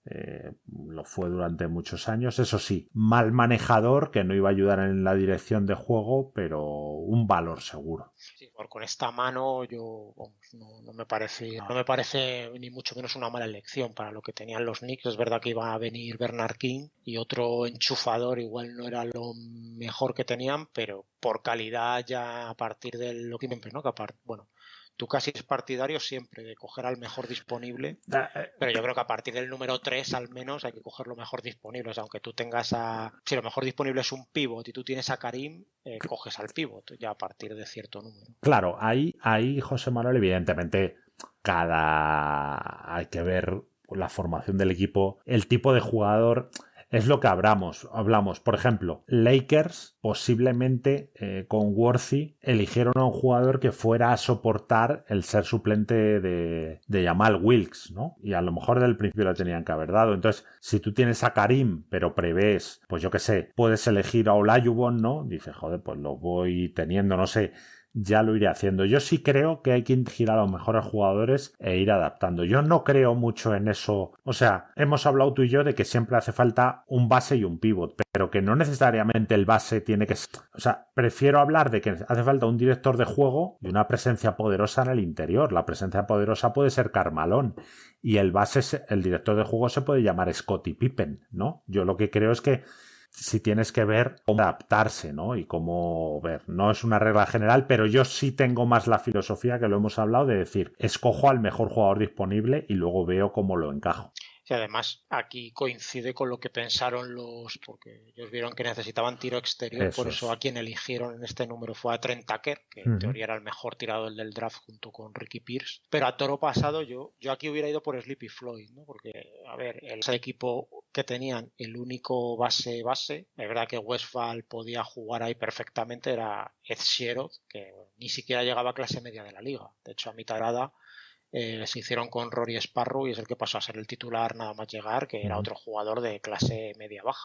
A ver, con esa base de Westphal, Bernard King y Bill Cartwright, pues yo creo que un buen director de juego que fuera capaz de mover al equipo, de hacer llegar el balón a estos jugadores en condiciones, pues parecía más que necesario, ¿no? Y Floyd venía un ganador de la liga universitaria, como era Georgetown, era un gran anotador y tirador, también un gran pasador, y, bueno, prácticamente el paquete completo, ¿no? Si no fuera que la defensa no entró nunca en sus prioridades, pero a mí lo de Ricky Pierce me parece perfecto. Creo que si te iba a un tirador, la carrera de Ricky Pierce para mí fue mucho mejor que la de Trent Tucker, al menos en cuanto a nivel individual. Creo que fue mejor. Bueno, bastante mejor. Sí. Pero yo aquí creo que Sleepy Floyd ha dado un puntito a los Knicks. Además me pega Sleepy Floyd jugando ahí en el Madison y yo aquí hubiera ido por él, pero me parece muy, muy correcto que hubieran escogido a Pierce. Sí, Trent Tucker, la verdad que venía con una fama muy buena, pero en la NBA, José Manuel, jugador, ¿no? Más bien decepcionante. O sea, o sea, era un tirador, pero no era un metedor. Eso, pero jugador de la media hacia abajo, ¿no? De la liga, por rendimiento. No fue lo que esperaban. Y bueno, número 7, ¿no? Los Bulls. Vamos ahí. Y yo aquí, bueno, pues por Presti, ya también por ir de lo mejor disponible, jugador muy serio. Yo creo que le hubiera venido muy bien a los Bulls, ¿no? Un equipo un poco convulso. Presti podía jugar de escolta, de alero, llegó a jugar de base también. De hecho, fue de lo que más jugó al principio de su carrera en los Bucks, que fueron los que finalmente le terminaron seleccionando. Yo creo que hubiera tenido un impacto inmediato. Tenía defensa en el exterior, que podía ayudar a descargar peso creativo también a Reggie Theus para que este ya no fuera el base del equipo como había sido sus primeros años de carrera y se centrara más en anotar. Y bueno, yo creo que era algo que no funcionaba ni para Theus ni para el equipo tenerle a él de base y le ha encajado bien aquí en los Bulls. No sé a ti qué te parece.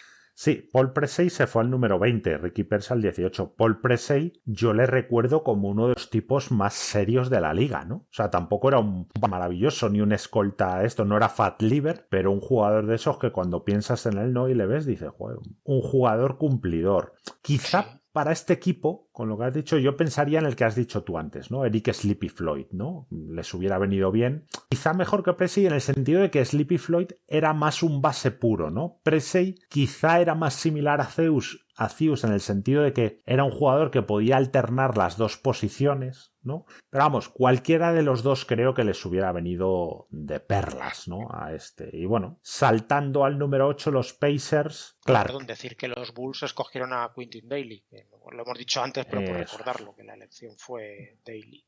Que no tuvo mal. Que Pedigree venía. Sí, no tuvo malos números a pesar de todos esos problemas.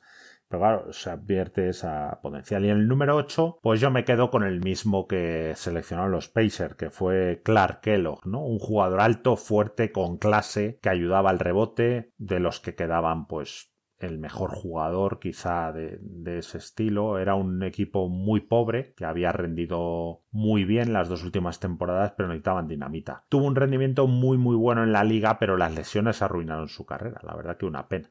Sí, Indiana tenía tantas carencias que casi cualquier cosa les venía bien. Eso funcionaba por encima de las expectativas como bloque, ya lo comentaremos cuando hablemos del equipo, pero algo de chispa individual y de poder anotar, y yo creo que Kellogg, bueno, con el puesto octavo, desde luego ya el jugador disponible, ocupe la posición que ocupe en el campo. Cliff Levingston, quizá pues, jugador, tirador, ¿no? Intenso, buen reboteador, no era desde luego alguien en quien se pudiera confiar para aportar puntos. Podía dotar de cierto carácter un equipo que estaba ahí languideciendo como eran los Pacers, donde los propietarios regalaban casi a los jugadores para no tener que pagarlos.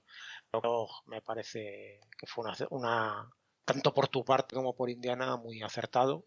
Una lástima, ¿no? Que solo jugara 5 años en la liga, y realmente 3, porque los 2 últimos solo disputó 23 partidos. En las 3 campañas que estuvo a pleno rendimiento, ojo, 19 puntos, 10 rebotes y un Claro. 51% de acierto en el tiro. Jugador, lo que tú dices, ¿no? Buenos movimientos de espaldas, como encarando al aro, muy agresivo y yendo al rebote. Un juego relativamente similar, salvando un poquito las distancias al de Berlín, que el era más interior, aunque solo medía 2.01, pero tío fuerte, 102 kilos. Y otra carrera rota por las lesiones. El scouting de Clark Kellogg era un 4 fuerte, poderoso, de los que decían que no había tenido en Ohio State, en su universidad, la carrera que se le esperaba cuando vino del high school, como uno de los mejores jugadores de instituto de la década. Algunos decían que era porque no le gustaba el sistema, no casaba bien con el sistema que tenía la universidad, pero el caso era que decía que cogía rebotes, que hacía buenos pases de salida, el outlet pass como los que hacía Wes Ansel,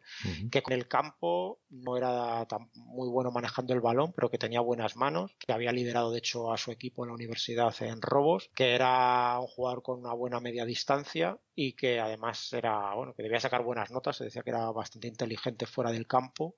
Otro jugador que parecía de los que no te iría, y de hecho lo que hemos dicho, mientras tuvo rodillas, la verdad es que tuvo un rendimiento más que notable en los Pacers. Correcto, y saltamos al número 9, ¿no? Los Pistons. Sí, a ver, Detroit aquí tenía un núcleo joven más que interesante, con 2 jugadores de segundo año como Isaiah Thomas y Kelly Tripucka, que habían tenido campañas, más que sobresalientes como novatos, ¿no? Los dos fueron al All-Star.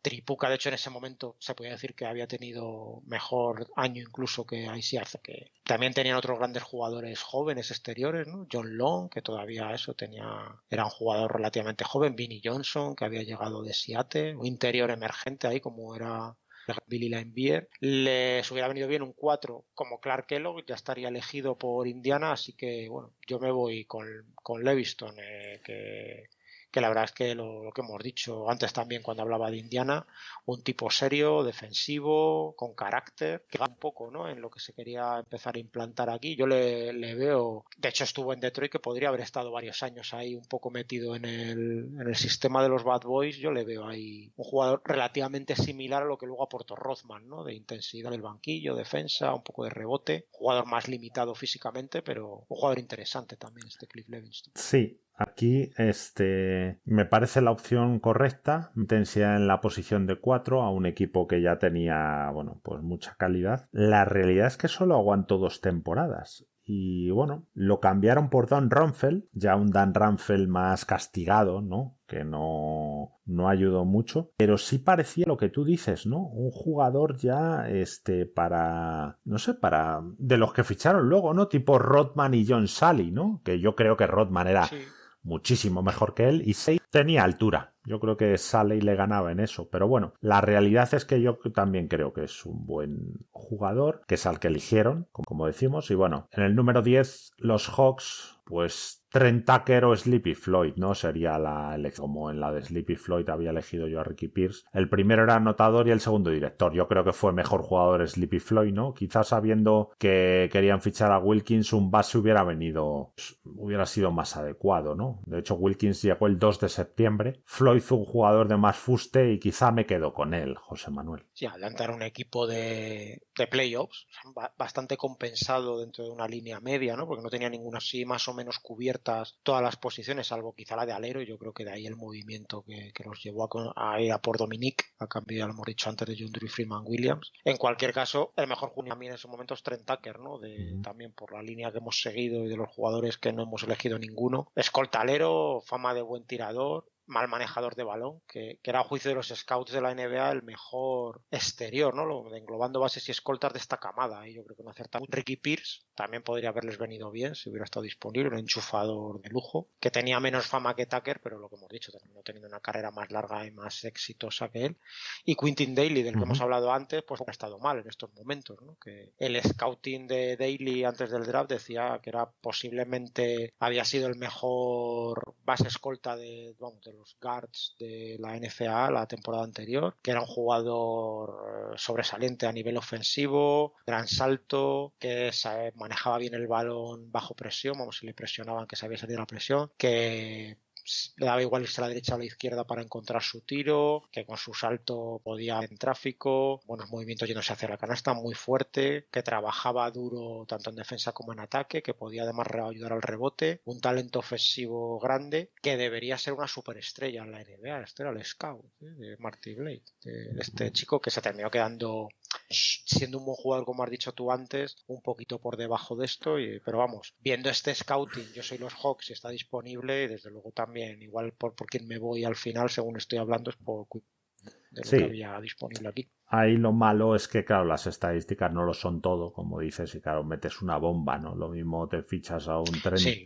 claro, un Trent Tucker o un Gray Hodges, que no son ni la mitad de jugador de lo que fue este Quintin Dailly, pero claro, dicen, bueno, pero no me van a crear problemas, ¿no? Eso nunca se sabe, porque hay veces, oye, que se recuperan. Fíjate Bernard King, ¿no? Que los Nets lo echaron a Utah ya contamos la cantidad de denuncias y de juicios que tuvo por problemas de alcoholismo, robos, cuando estaba en la Universidad de Tennessee. Y bueno, luego también tuvo sus cosas, con agresiones a su mujer, a la que era su mujer en su momento. Pero en este punto de su carrera parecía un jugador completamente rehabilitado a nivel de fuera del campo, parecía un jugador bastante estable en ese momento, Bernard King, y bueno, de hecho el rendimiento que dio durante estos años yo creo que indica que sí que tenía esa estabilidad. Exacto.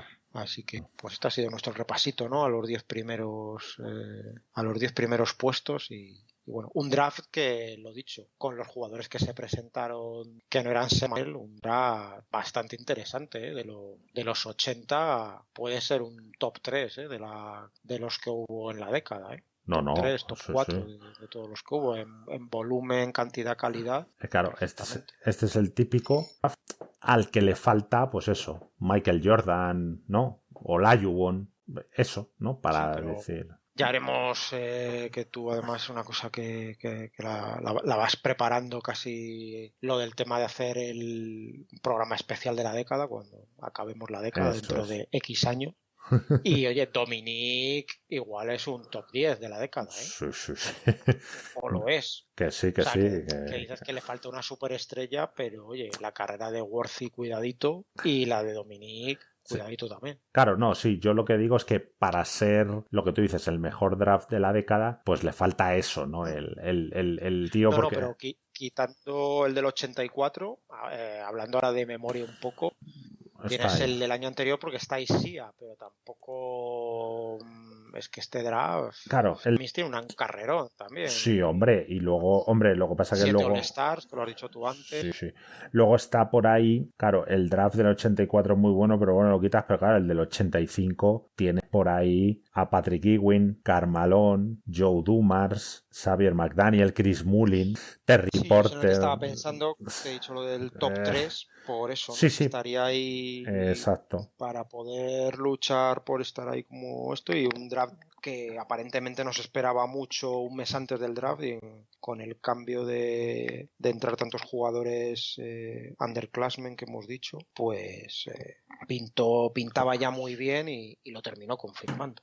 Yo creo que sí, yo creo que ahí vamos a ver que estos jugadores dan mucho rendimiento. Yo es que creo que el del 84, quizá como tú, hombre, es completo también, ¿no? Barkley, Jordan, Olajuwon de superestrellas, y luego Alvin Robertson, Stockton, Thorpe, Kevin Willis. Pero claro, es que tuvo algunos muy buenos, porque luego es cierto que el del 83, que es el de Samson, pues es Samson y Drexler, ¿no? Porque luego Dale Ellis, Jeff Malone, Doc Rivers, Derek Harper, pues son buenos jugadores, pero sí, yo creo que se quedan. Pero vamos, este es un draft muy, muy bueno. Vamos, ya solo esos tres, Wilkins, Worthy Cummings, con Fat Lever, Ricky Pierce y Sleepy Floyd y Paul Pressey, yo creo que están muy bien. Ya vemos que se está sumando realmente mucho talento a la liga y venía bueno, arrastrando lo que ya hemos ido viendo toda esta década de los 70 y inicio de los 80, con lo cual, pues bueno, a sumar talento y a hacer la liga cada vez mejor.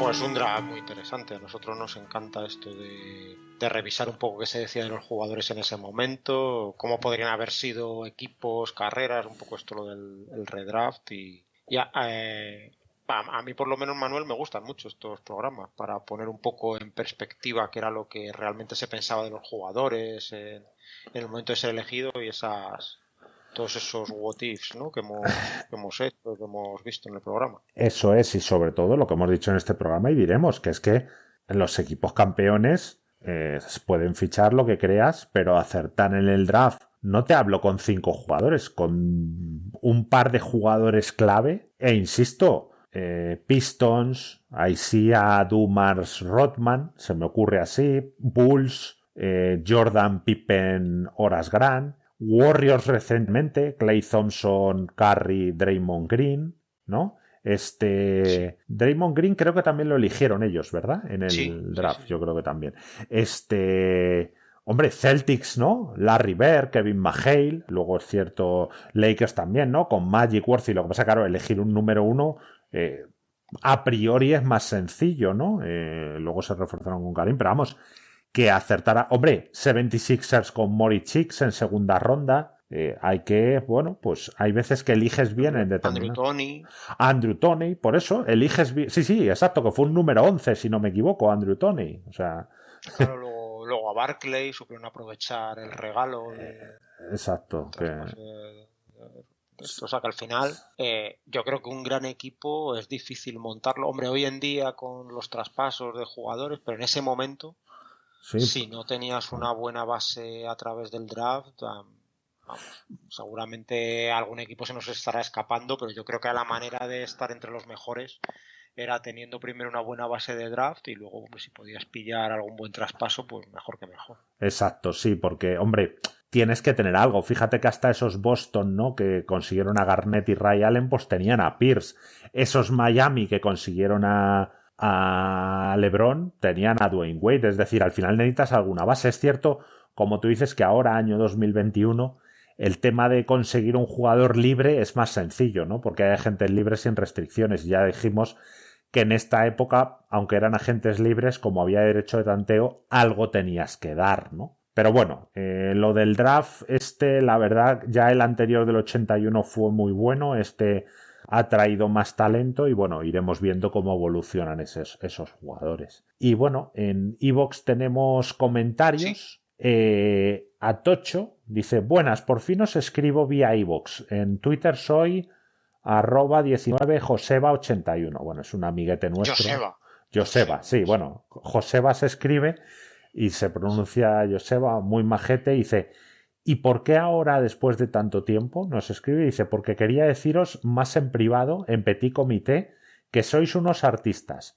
Me encanta la manera de narrar, explicar y dar a conocer este cacho de historia, que aunque sea deporte, también es historia. Nada más que añadir. Un abrazo, Manolos. Pues nada, cuando se es sincero y se dice lo que se piensa y que refleja además objetivamente la realidad, pues somos unos artistas, José Manuel. ¿Cómo se te queda el cuerpo? Hombre, yo a mí que me lo diga alguien que tiene de avatar en Twitter a Andrés Pajares, pues, además con look setentero, pues de rodillas estamos. Merece todo mi respeto, mi admiración y exacto.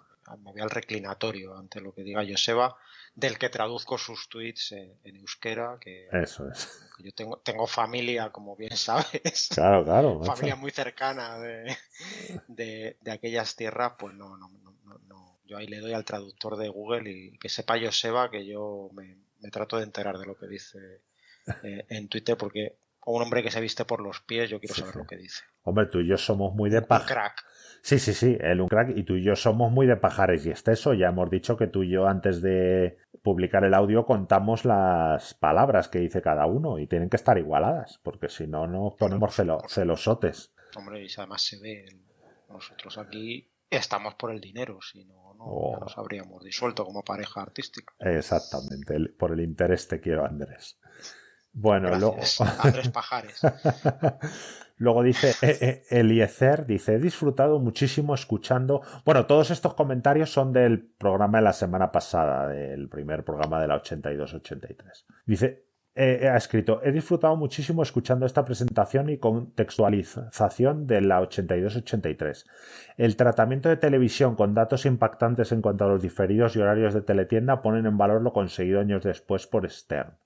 Respecto a Magic y Bert, desde su debut y hasta el inicio de la 82-83, coincido absolutamente en destacar que Bert, con su única incorporación, lleva a Celtics a ganar más partidos en su temporada de rookie que los ganados en las 2 temporadas anteriores y también que tuvo que ser el primer espada desde el primer minuto en cancha, mientras Magic estaba mucho mejor rodeado y con la espalda de Karim soportando la presión del liderazgo.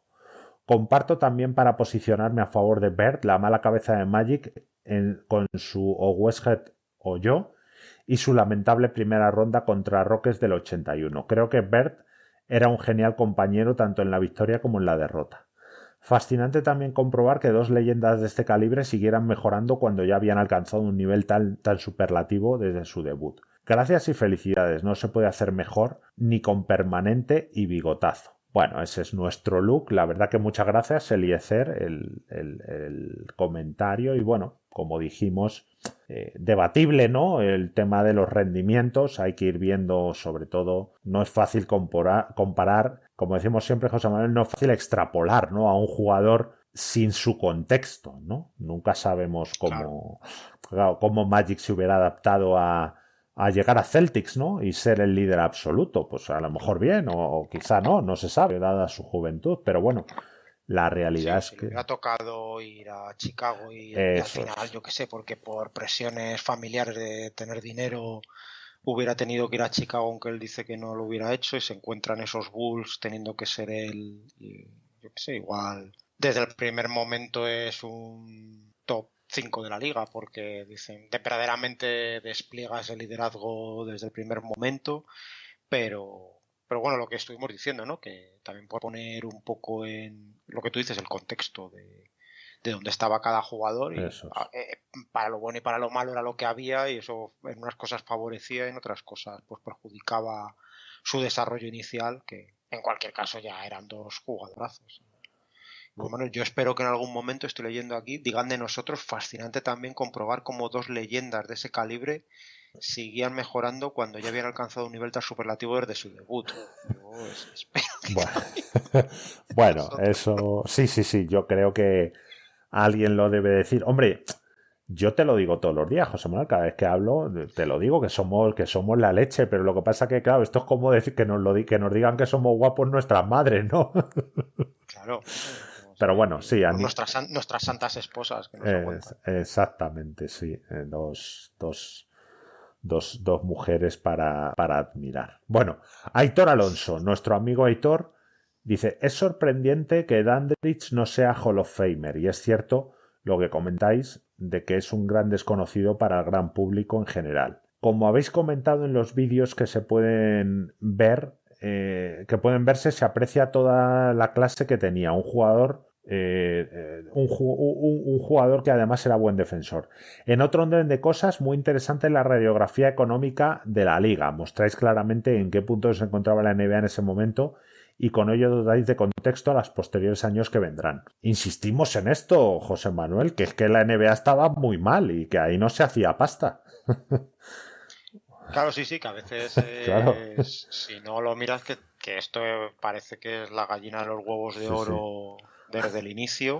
No. Y realmente era, claro. era el patito feo de los deportes americanos y ninguna difusión internacional.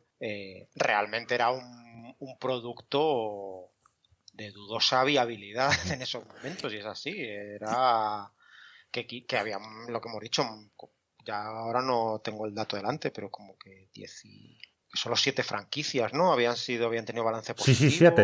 Estábamos en el programa. Eso es.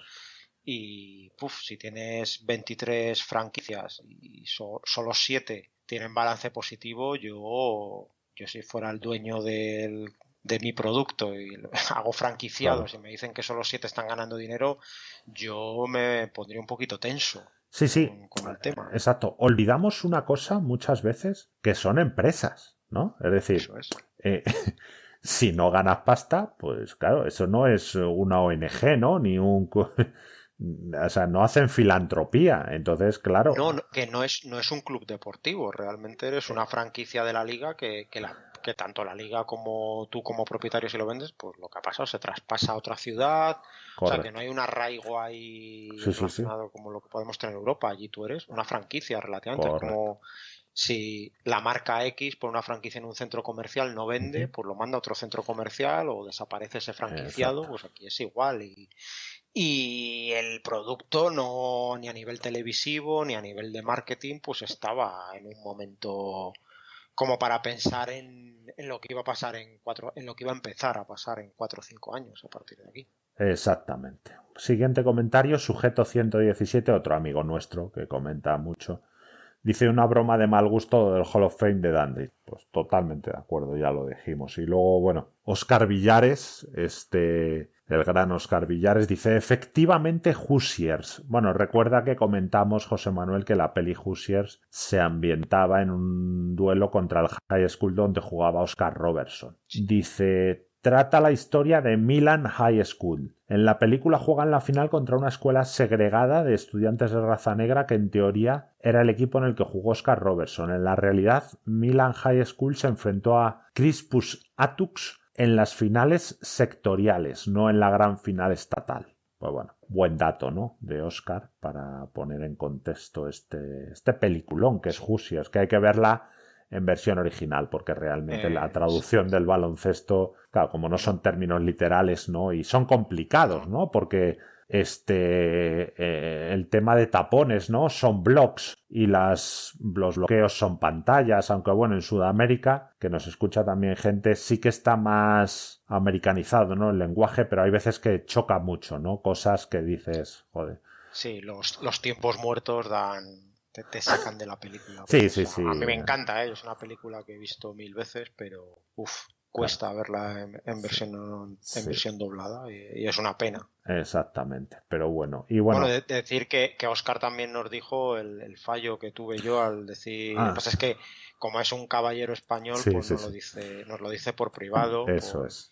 porque yo me vine arriba diciendo que era una leyenda de Indiana. George McGuinness, McGuinness, que lo fue, sí. porque jugó al instituto, universidad, luego en el equipo profesional en la ABA y se despidió también en Indiana en la NBA, pero él no era nacido en Indiana, sino que fue ahí de pequeñito y por eso hizo ahí toda su vida, pero él no era de Indiana.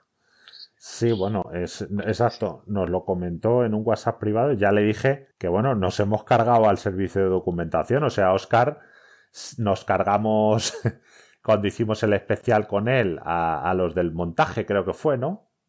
Sí, Y ahora nos hemos con el cargado al sonido. servicio de documentación. Bueno, estamos dándole rotación a la plantilla gracias a Oscar. Entonces, pues nada, que siga mandándonos Sí, mensajes y al final nos quedamos tú y yo solos en la empresa, como con antigüedad. espero Pues que nada. no, porque nosotros solo nos limitamos a leer. Tenemos un equipazo que nos busca Exacto. toda la información. Entonces, tenemos a nuestros mejores hombres ahí Sí. y algunas veces pues no lo son. Ya hemos dicho, José Manuel, que tú y yo somos como Mili Vanilli. Ponemos nuestra carita y nuestra vocecita. Y Pero nuestro cuerpo. eso, Serrano. Y bueno, otro grande que nos comenta, Lee NBA, dice, maravilloso programa para introducirnos en una temporada singular. Como siempre se aprende muchísimo con vosotros. En este caso, espectacular desglose de los cambios económicos y contractuales que han llevado a la liga hacia el punto actual. En cuanto al debate Bird Magic, muy complicado. Son los dos jugadores con mayúsculas para los que descubrimos la NBA a mediados de los 80. En este caso me decanto por Bird y coincido en los argumentos de José Manuel. Al principio Magic llamó mucho la atención por su juego vistoso, pero Bird es otro nivel, sobre todo en esos primeros años de la década. De la década. Muchas gracias por este contenido. Pues nada, gracias por tu comentario, Lee. Y bueno, otro que se suma ahí a tu carro, José Manuel, le he visto, has repartido buenos jamoncitos, ¿no? Sí, yo estoy por todos lados. Voy por ahí, voy dando, vamos, regalitos a todo el mundo. Muy bien, muy bien. Que se pongan ahí. Y bueno, dentro de esto lo que hablamos, que estamos hablando de dos jugadores que realmente lo eran en ese momento para ti, para mí, superlativos. Claro, ¿no? O sea, claro.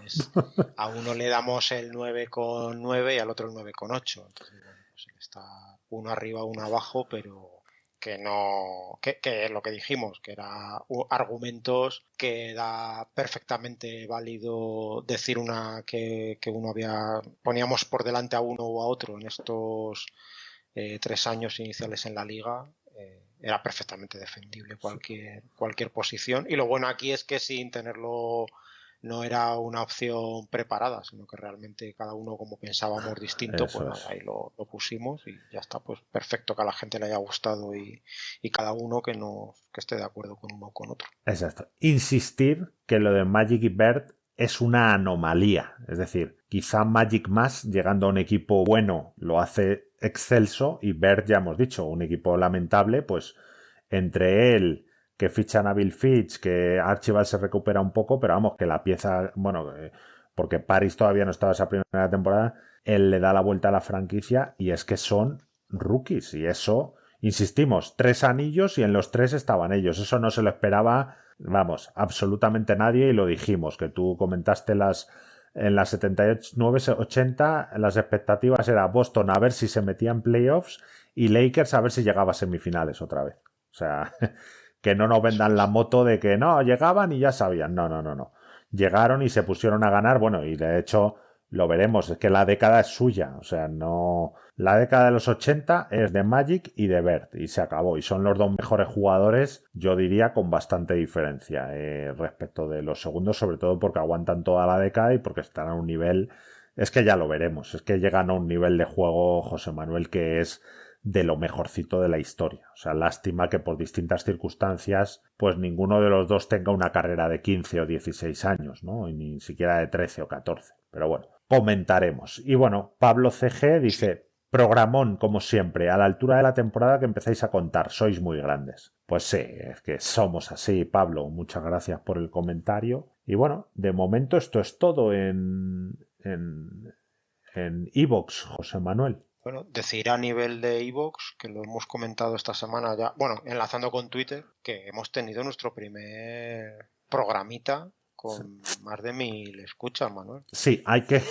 ¿Qué te parece? No, me parece alucinante porque es que, como tú dices siempre, es que es un programa que lo hemos puesto ahí de 4 horas casi, son las finales del este de la 81-82 entre Sixers y Celtics, pues nada, que llegue a 1000 eso, cuando tú y yo empezamos dijimos, no, joder, que nos escuchen 100 y la verdad que está creciendo mucho y estamos muy contentos, joder, porque al final tenemos nuestro ego y nuestro corazoncito y que nos escuche gente y que nos comente y que pues nos mande mensajes y nos dé ánimos. La verdad que bueno, creemos que ya sin coñas que estamos haciendo un programa que no hace ni el tato, pero vamos, ni en España, ni en Estados Unidos, ni en ningún lado. Por lo menos tú y yo hemos visto algún programa, ¿no? Que trata sobre antiguo. Está de Jordan, ¿no? Airness se llama, ¿no? Sí, de Adam Ryan. Eso es. Over and Back, podcast también. Eso es. Sí, pero yo... Esto que ha hecho de Book of Basketball, el volumen 2, Bill Simmons también. Sí, nuestros... No estructurado, digamos. Eso, nuestros amigos de Ración de NBA... pues también tienen a Ángel del Castillo que hace sus píldoras, bueno, ¿cómo se llama Gonzalo Vázquez, ¿no? Con Andrés Monge hacen el reverso, pero yo creo que van tocando eso, yo creo que un repaso exhaustivo de la temporada, de los partidos, de playoff, del draft, no se ha hecho y bueno, le llamamos nosotros nuestra enciclopedia sonora, ¿no? Pero que es la verdad, ¿no? Estamos intentando decir, oye, si alguna vez alguien quiere usar como consulta, que tampoco es que seamos la Biblia, ¿no? En los programas pues habrá errores, habrá omisiones, pero por lo menos yo creo que para tener una idea y para hacerse, pues eso, un primer acercamiento a la liga está muy bien, que luego se puede completar con libros, sobre todo ver partidos, que lo decimos siempre, José Manuel, que el baloncesto es un deporte que va más allá de los números, es decir, los números, pues como dice el otro, ¿no? Los retuerces y te dicen lo que quieran, entonces hay que verlos, hay que analizar, pero al final hay que ver el partido y ver realmente cómo se desenvuelven los jugadores en el campo, o así lo pensamos tú y yo. Sí, de hecho, bueno, algo teníamos pensado, ¿no? Si alguna vez llegábamos a 1000 programas, Sí, pues no lo habíamos vuelto a hablar tú y yo, pero bueno, lo ya hablaremos, lo prepararemos hablaremos. algo, Exacto, prepararemos algo algo haremos. para nuestros fieles aquí. Y bueno, pues a nivel de esta semana hemos puesto, sobre todo por recordar a los dos jugadores principales que se retiraban después de la temporada 81-82 y de los que hablamos en este primer programa del curso, de Bobby Dandridge y de George McGuinness, poniendo ahí un poco lo que consiguieron y unos vídeos que se viera pues el juego de estos dos jugadores que realmente eran pues Dandridge nivel medio alto durante más temporadas, McGuinness con unos picos, lo que tú comentaste, espectaculares, sobre todo en la ABA, y que luego pues se le apagó la mecha más rápido de lo que se esperaba a un jugador con un físico que tenía pues espectacular para la época, pero dos jugadores bastante importantes en la historia de la liga, así que decirlo, que se retiraban ese año Sí, sí. y que estuvimos ahí para recordarlos y ver eso, el tipo de jugadores que eran. Exactamente, bueno, recomendamos también ver. Y hay un tuit de Moses Malone, ¿no? Como que claro, el resumen de la temporada, que se le ve el manejo de balón, José Manuel. Y es que creo que se es a veces injusto con estos jugadores de los años, incluso los 60, ¿no? Los 60, los 70, los 80, 90, con pivos, ¿no? Muchas veces se dice, no, toscos, tal. Pero claro, es que tampoco se les daba la oportunidad, ¿no? Pues como se hace ahora, ¿no? A un Jokic darle el balón y subir andando, pero claro, tú ves esa jugada de Moses, el control de balón, evita a dos o tres jugadores y hace un reverso luego controlando con la mano izquierda, haciendo un rectificado al llegar, que dice, joder, pues no está mal, ¿no? Para un pivot de hace 42 años o 40 años. Claro, no era lo que se les pedía, Claro, eso es. pero claro, igual si con el tipo de juego que hay hoy en día, si se les hubiera pues más que oye, tú te plantas ahí en la zona, a recibir en el poste, o Eso sea, lo que es. era más el juego de pivot clásico, pues es lo mismo que decimos del tiro de tres. Si Ujú. hubiera habido tiros de tres de los años 40, pues seguramente ya a principios de los 80 pues hubiera habido alguien que tirara tan bien como los tiradores que tenemos ahora. O sea, al final es todo evolución del juego y practicarlo y que haya alguien que desde pequeño pues te enseñe a hacer cosas. Y ahí, bueno, pues todavía al pivot, al niño grande, pues se le ponía de pivot y bueno, pero que se ve a veces en cosas de estas que capacidad si se hubiera entrenado, se le hubiera pedido, pues la tenían y por eso pusimos esa jugada que es de la serie de playoffs contra los Knicks, que ya comentaremos de los Sixers, que se ve eso de lo que era capaz este jugador, que es llamativa esa jugada para el que está acostumbrado a ver a Malone recibir, tirar o coger un rebote ofensivo y anotar, pues ver esto y pues, por eso también lo pusimos. Esto lo has dicho tú a veces, que tú y yo hemos hablado, ya no sé si en privado o en público, creo que hablando del tema de la selección española, ¿no? Que tuvo de la temporada desde el año 80 en los Juegos Olímpicos de Moscú hasta el 84 en la medalla de plata de Los Ángeles, pues estuvo en 5 competiciones entre los 4 primeros. De hecho, consiguió 2 platas, ¿no? En el 83 en el Eurobasket, la final contra Italia, que nos cargamos a la URSS en semifinales, que venía de ser campeona del mundo en el 82 y bueno, luego esa plata en Los Ángeles, que hablábamos que bueno, a partir de ese año se puso el triple, ¿no? En la 84-85, pero que realmente la selección española con Díaz Miguel nunca fue un arma que aprovechó en exceso, que eso nos costó precisamente las semifinales del Eurobasket del 85, Checoslovaquia nos destrozó y luego en las semifinales de Seúl 88 Australia nos cosió también a triples y creo que tú me comentabas que quizá Díaz Miguel, claro, sus gurús, ¿no? En los que se fijaban eran los entrenadores de la NCAA, ¿no? Que realmente no tenían el triple como un Claro. recurso, ¿no? Entonces, Sí, sí, vamos, es la sensación que da leyendo entrevistas suyas y lo que decía en esos momentos.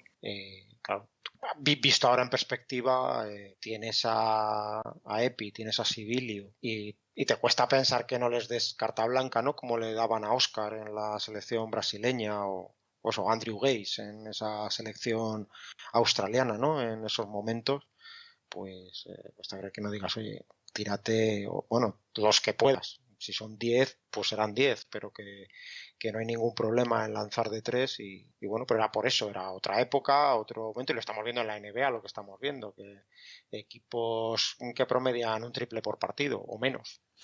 Correcto. Entonces, claro, esto un poco viene a lo que tú has dicho ahora, ¿no? Es decir, en los 80, ¿no? Que en 79-80 se puso el triple en la NBA, pero claro, en la NCAA seguía sin estar. Entonces los jugadores venían sin entrenar ese tiro, ¿no? Se supone venían de la NCAA trabajando y bueno, lo que hablamos también de que los pivots eran pivots, lo que luego se ha llevado al revés, ¿no? Yo me acuerdo con George Muresan, ¿no? Que le pusieron también a tirar triple, ¿no? Que dice, pero a lo mejor no toca eso, pero bueno, ya hemos dicho que el tema de las modas pues se va imponiendo hasta que bueno haya alguien que la rompa y le vaya bien y bueno arrastre a otros equipos. Eso es. Pues nada, y luego también pusimos un tuit de que vea la gente ahí que se ven partidos aquí de todas las épocas y que para preparar los programitas ahora que vendrán de los equipos, pues que se está ahí viendo partiditos Claro, de la temporada claro. 83, los que hay disponibles o los que hemos conseguido nosotros, vamos. Correcto. Vemos partidos de temporada regular, intentamos, bueno, ya decimos, documentarnos mucho, ¿no? Leemos, vemos y bueno, todo eso lo metemos en la batidora, damos nuestras opiniones, intentamos lo más objetivamente posible, pues reflejar la realidad y bueno, por ahí por YouTube pueden ir consiguiendo partidos. Bueno, hay que picotear de aquí y de allá, José Manuel, para intentar que el pastel salga rico. Exacto, para ponerlo todo en contexto, pues, y nada, ¿por dónde pueden encontrarnos? Quien quiera ponerse en contacto con nosotros. Sí, ya saben que dejamos todas nuestras redes en la descripción del audio, tanto el blog, que era baloncesto.home.blog, home de casa, o googlean era baloncesto blog, el grupo de Facebook, el canal de YouTube, luego el enlace al Excel con todos los audios que hemos publicado hasta la fecha y en distintas pestañas, y bueno, en Twitter @ era baloncesto y nuestro correo electrógeno era baloncesto @gmail.com. Perfecto, pues nada, llegamos aquí al final del programa. Un saludo para todos. No pasa nada, lo que